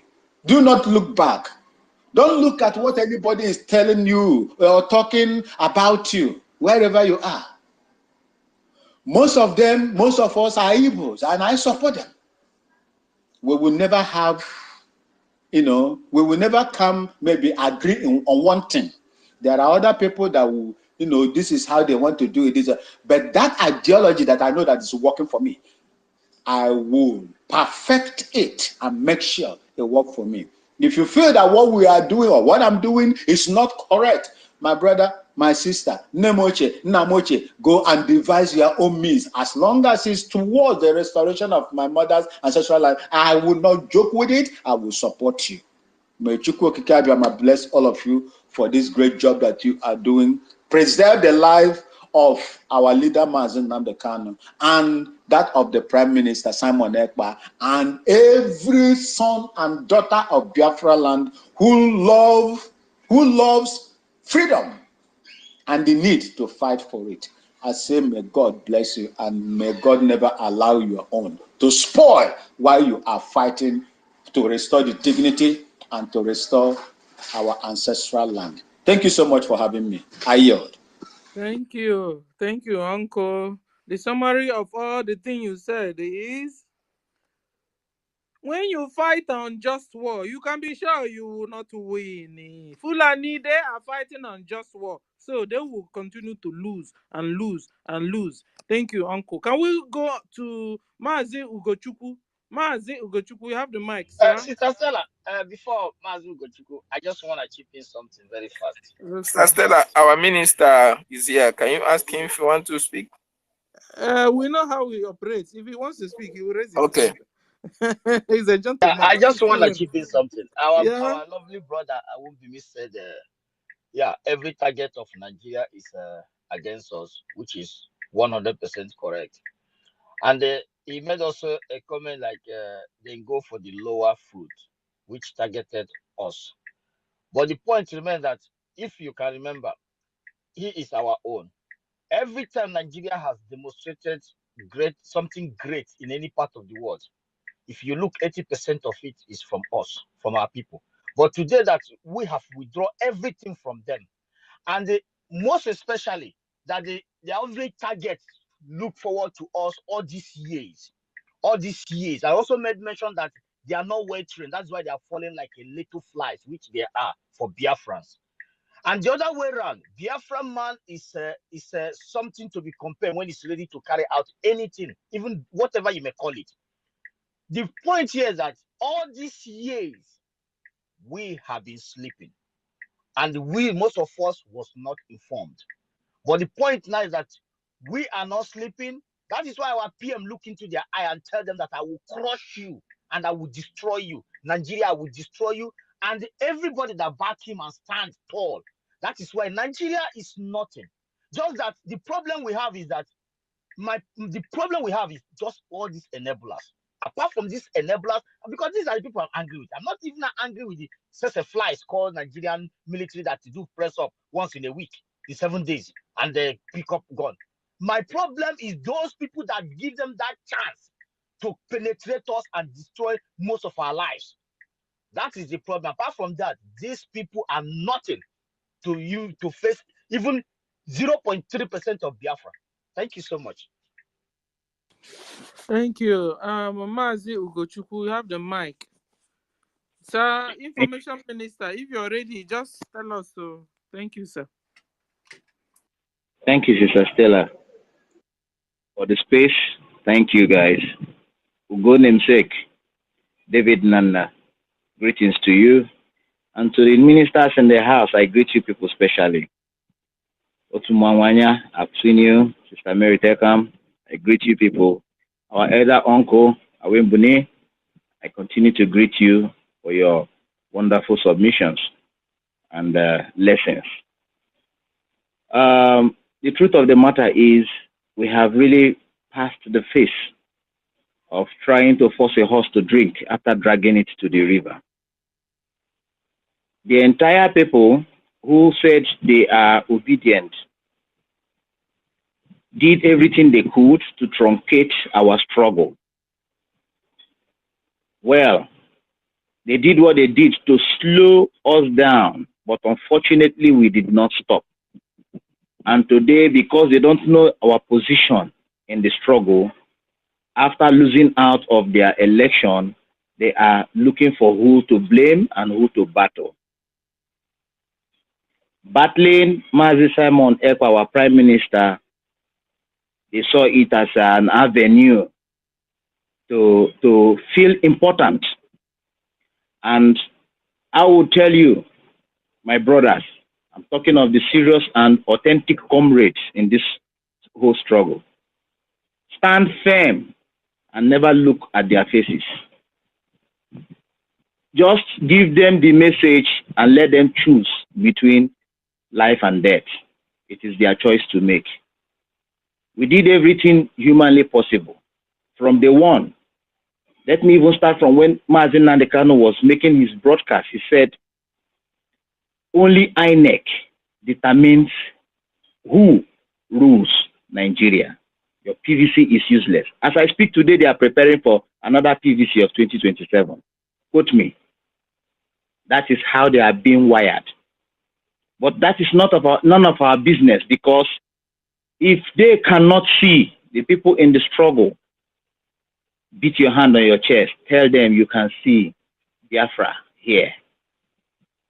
They will not see it because their hearts are occupied with hatred, unnecessary hatred. Even when I went to their space sometime, some group of people were even insulting our Prime Minister. And then someone asked, what did he do? She couldn't even say what the person did. She does not even know. At the end of the day, she now exposed herself. The next question she asked was, what is even happening? Oh, you don't even know what was happening, but because you saw others insulting him and you had to insult. That is, you see how they move. They move like sheep that has no direction. And then I asked, why can't you listen? Listen before you leap.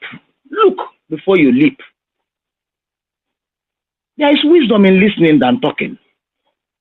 But no, because of the hatred, why will it be from him? Why will it be? Who do you want it to be from him? Mazi Nnamdi Kanu, our own prophet, our own leader, our supreme leader, came, he did liberation of your mental health by creating historical records, facts, evidences for us to understand the true meaning of what we are fighting for or we are about to embark on. Most of them insulted him, called him all sorts of names then. Now, because they had their people close to him, They felt whatever he say, well, what people still dead there. We still get people we go do what we want. Unfortunately, there are people close to Mazi did not see the special son. Mazi kept one corner. And today, that person emerged. What happened? They started battling him. And what did he say to them? I will be your end. Are you hearing their voices again today? No. These new ones that just bought jam form are the one coming on Twitter Spaces, insulting themselves.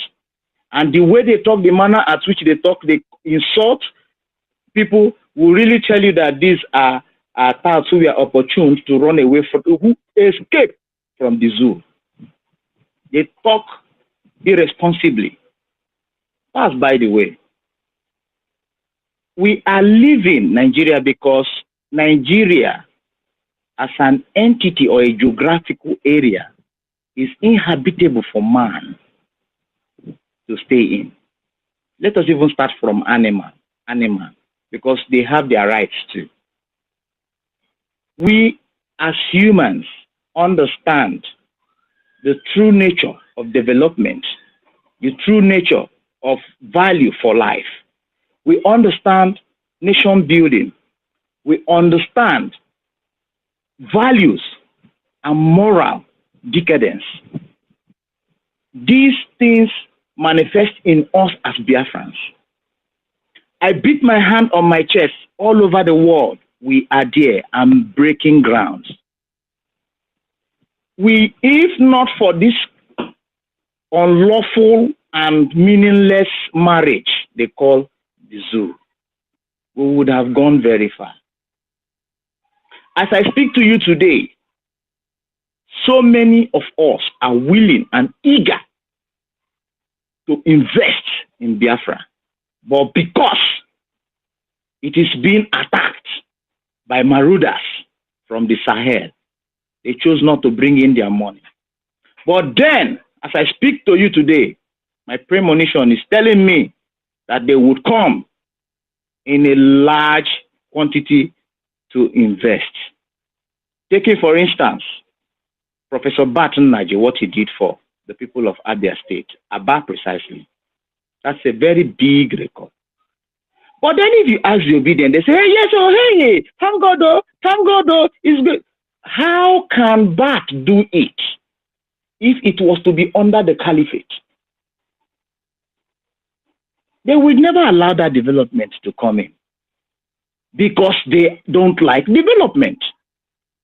These people don't understand what the structure, development, nation building is. They grew up in a desert where you see scorpions, sun beat you from morning till night. You just see sand as your bed. You don't see anything. These are the same people. They tie clothes covering their noses and their eyes. They don't know what infrastructures is. And you want to be with them? Crying out loud. We have passed that level. We can't keep teaching these people because teaching them is setting us back. Wherever you see seats, you sit down there and listen. That is when you will belong to what is happening. Our minister is busy. Our prime minister is busy creating a government. And they are busy talking trash. Trash we have trashed out months ago. They are just bringing it up. No, we don't go back to our vomit. We can't do that. We are done with that phase of life. We've tried the best we could to sanitize their brains, all to no avail. They can go and continue preparing for 2027 for PVCs.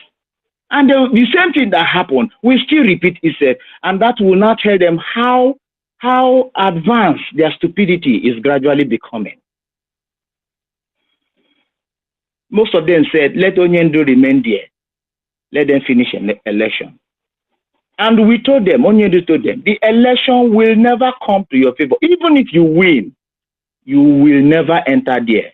Erufai said it. Adam Soshomole said it. So why are you killing yourself? These are people who said, come, whatever crime you commit, once you join us, your sins are forgiven. They said it openly. And you still want to be part of that system that breeds corruption, that breeds criminals, that promotes terrorism. And when you keep telling someone who claims he went to school, he will tell you he's a professor. And at the end of the day, they call you to come and rig election. But look at Professor Nnamdi. He took his time. He drew his blueprint, brought out his own knowledge, and made a power plant in Aba. He's from Enugu, but he built it in Aba because that place is a hub, a commercial hub. Are you seeing? And then again, he did it with a governor who probably has the same mindset he has. That was why he took it to Abia State or Aba. And the obedience are happy. Hey, it is so many people who would do more are waiting for Biafra to come. They will not just do, they will bring Europe into Biafra land. And I bet you will be second to none. Our operations, our nation, our system of governance will be second to none. We are done nursing, nurturing, teaching, trying to convince people who are adults. I mean, who knows? But because they are eating penny or stipends from it, they are now feeling like this thing must not stop because they are used to it and failing to try. They are scared of trying another way. That is why they are being compelled to always like where they are. That's a very bad mindset. And the earlier they realize that, the better for them. I so yield my mic. Thank you. Sister Stella, can I just put 1 minute, just 1 second, Because hold on, because our minister's hand now is up. Okay, just wanted what one of our brothers said that I need to correct so that, because we've treated all this takia here, they use on us. That plant, they didn't start it this year. That plant has been, like a 10-year project, but these people refused that it will not be commissioned. Just the way all these airports they built, they don't want it commissioned. But because they've seen the light that BIAFRA is, they are now granting everything, so that we will not fall into their trap, because we know all these things. We know the history God bless you, of my that brother. land God bless you. very, very well. God bless you. Thank you. God bless you there. The talking says, God bless you. Okay. Please, let's go to our minister. His hand is finally up. Sir, you have the mic, sir. They were to all ministers of the media, of the gospel of Biafra. They were to the ministers of BRGIE. They were to the administrators and the executives of the de facto government in the homeland. They were to lovers of freedom and haters of freedom, lovers of Biafra and enemies of Biafra, and also the contracted terrorists coming into Biafra land to die on the sword of Biafra. They were to the Amazonians, and they were to the Israeli people. They were to our diplomatic brothers and sisters in the international community. They were to all those making sure that Biafra is coming out on the global space. They were to every effort coming out from every country that is helping Biafra in one way or another. They were to Finland, the second father and mother of Biafra. Kudos to the existence of our Prime Minister, to the womb that brought you to this planet Earth. Same goes to my eternal leader, Dame Odumeku Ojukwu, and also to my supreme leader who is behind bars. Back to my prime minister, the Agune Chamber one of Biafra land, the Ikpoki of our time, the Itiare Kondo, the stone that the builders rejected that has become the chief cornerstone. Those that started rekindling the fire of Biafra, they had rejected you, but now you are the man of the moment. Because who the gods of Biafra have blessed and projected, no one can cause.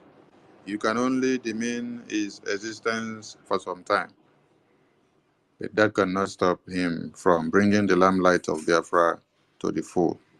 I salute all Biafrans back home, the gallantry soldiers of Biafra who are making sure Biafra land is defended, protected at all odds, who make sure our women and children and babies are not slaughtered and heads are not cut off, and we have a safe haven in Biafra land where we feel the joy and the existence of humanity. Our women and children today are not massacred and packed in body bags because of the existence of the Biafra Defense Force. I salute you men and women that are in the bushes, that are making sure we have a Biafra, we have a land to call our own and to represent from exile.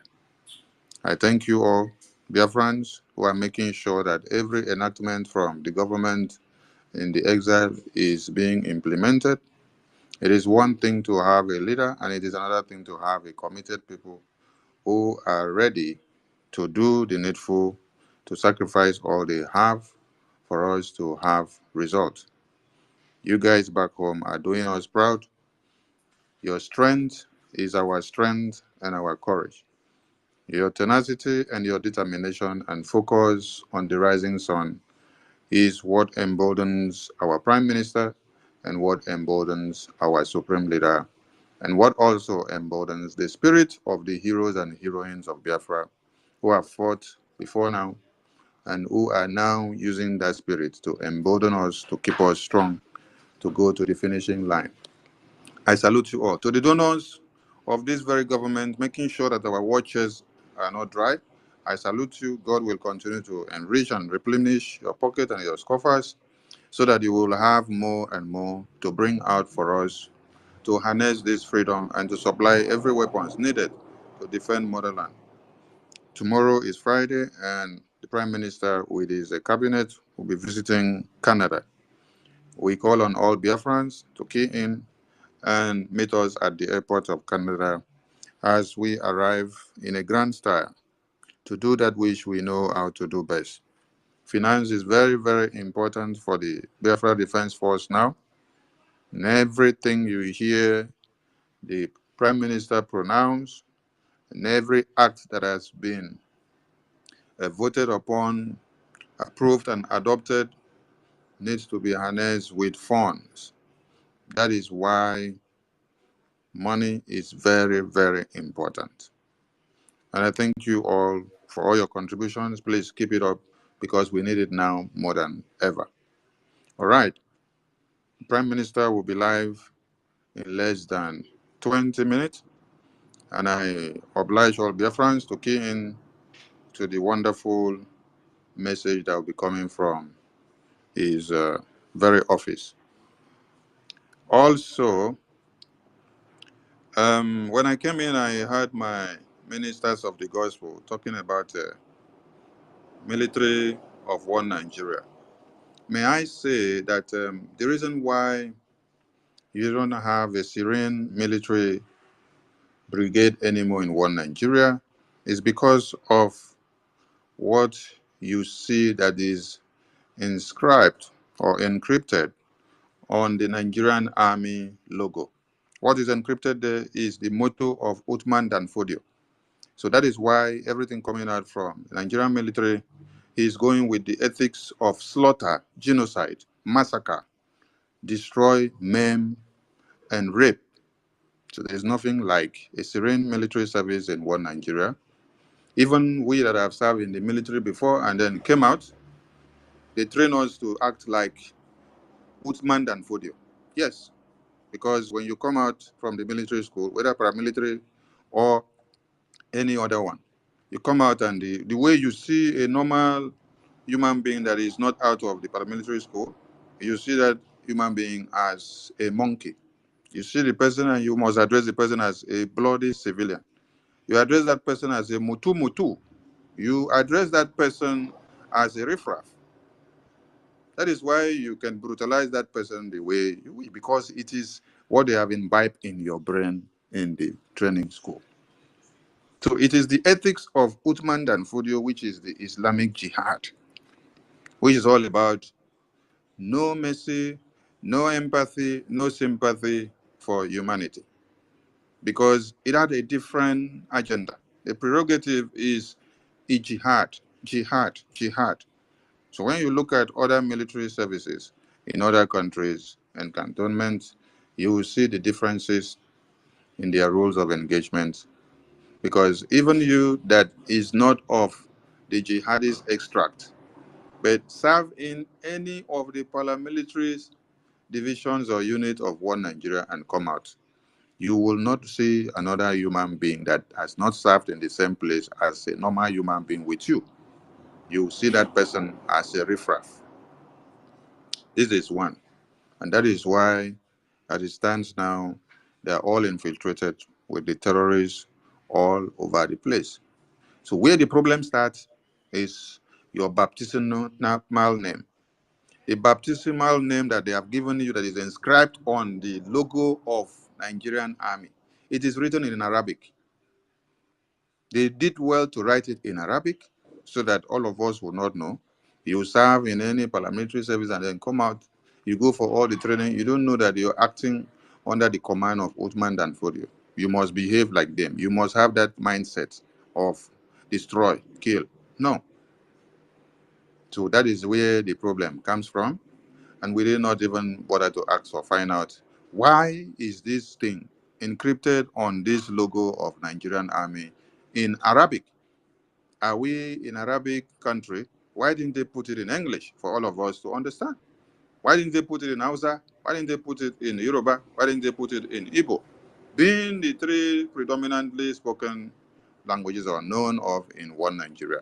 But it was inscribed in Arabic. So that is why you see the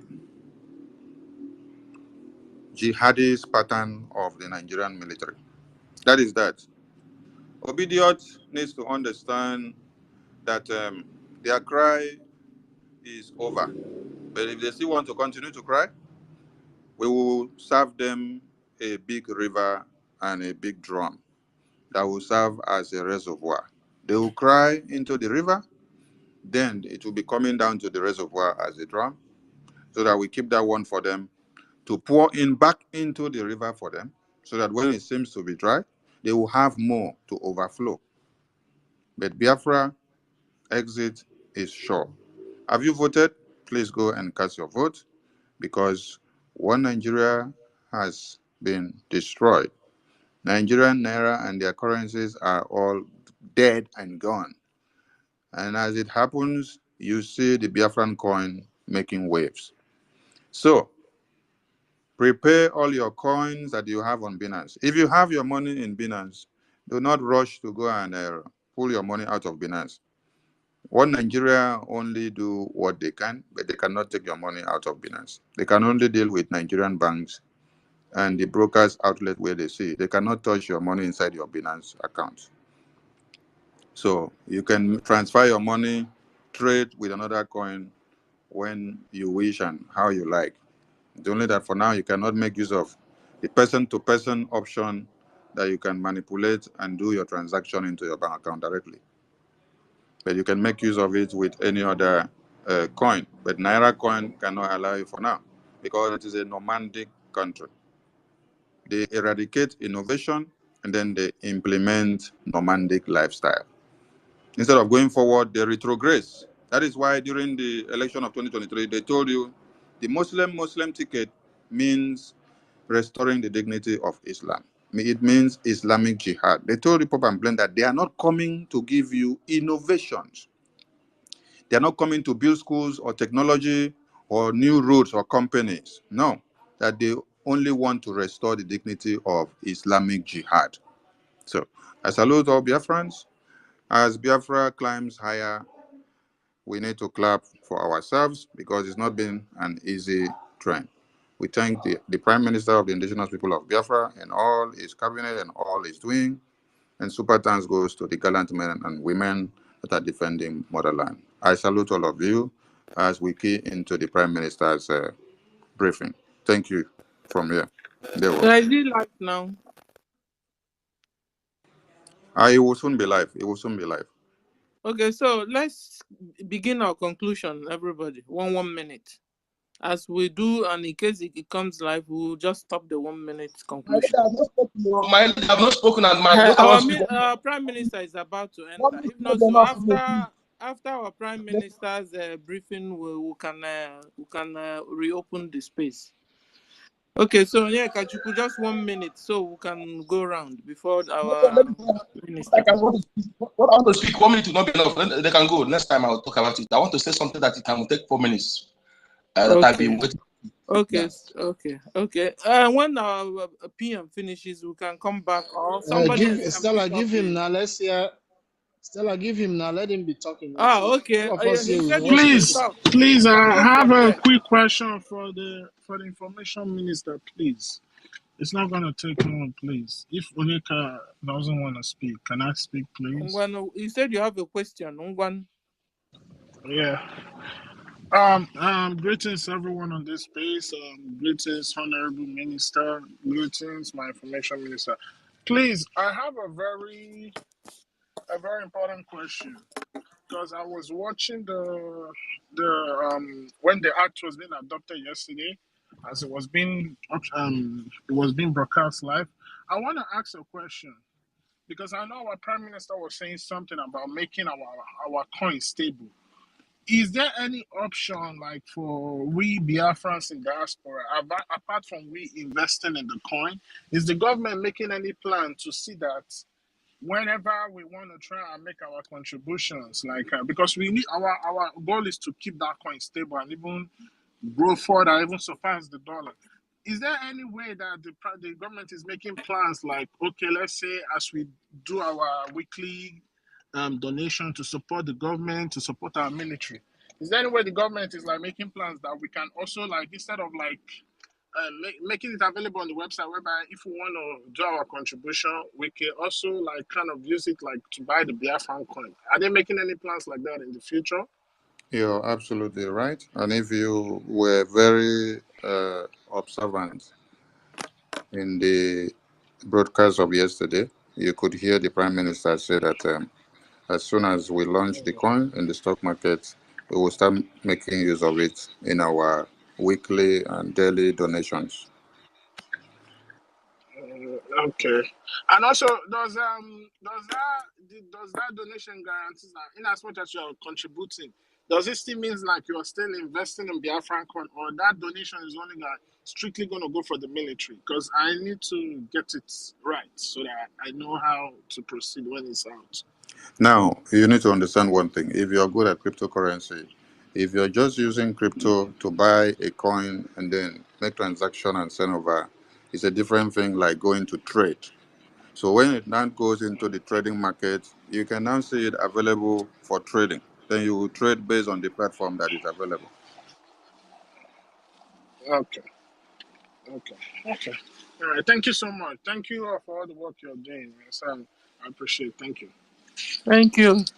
Monya Kachukungwa, you have the whole time in the world. Not wasting my time.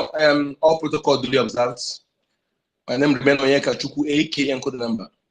But let's be watching. As soon as our PM comes up, we'll just fly to that place. Okay. Absolutely. You see, I really thank God. Thank you, my she and my parents. Okay. It's time. Oh, thank you.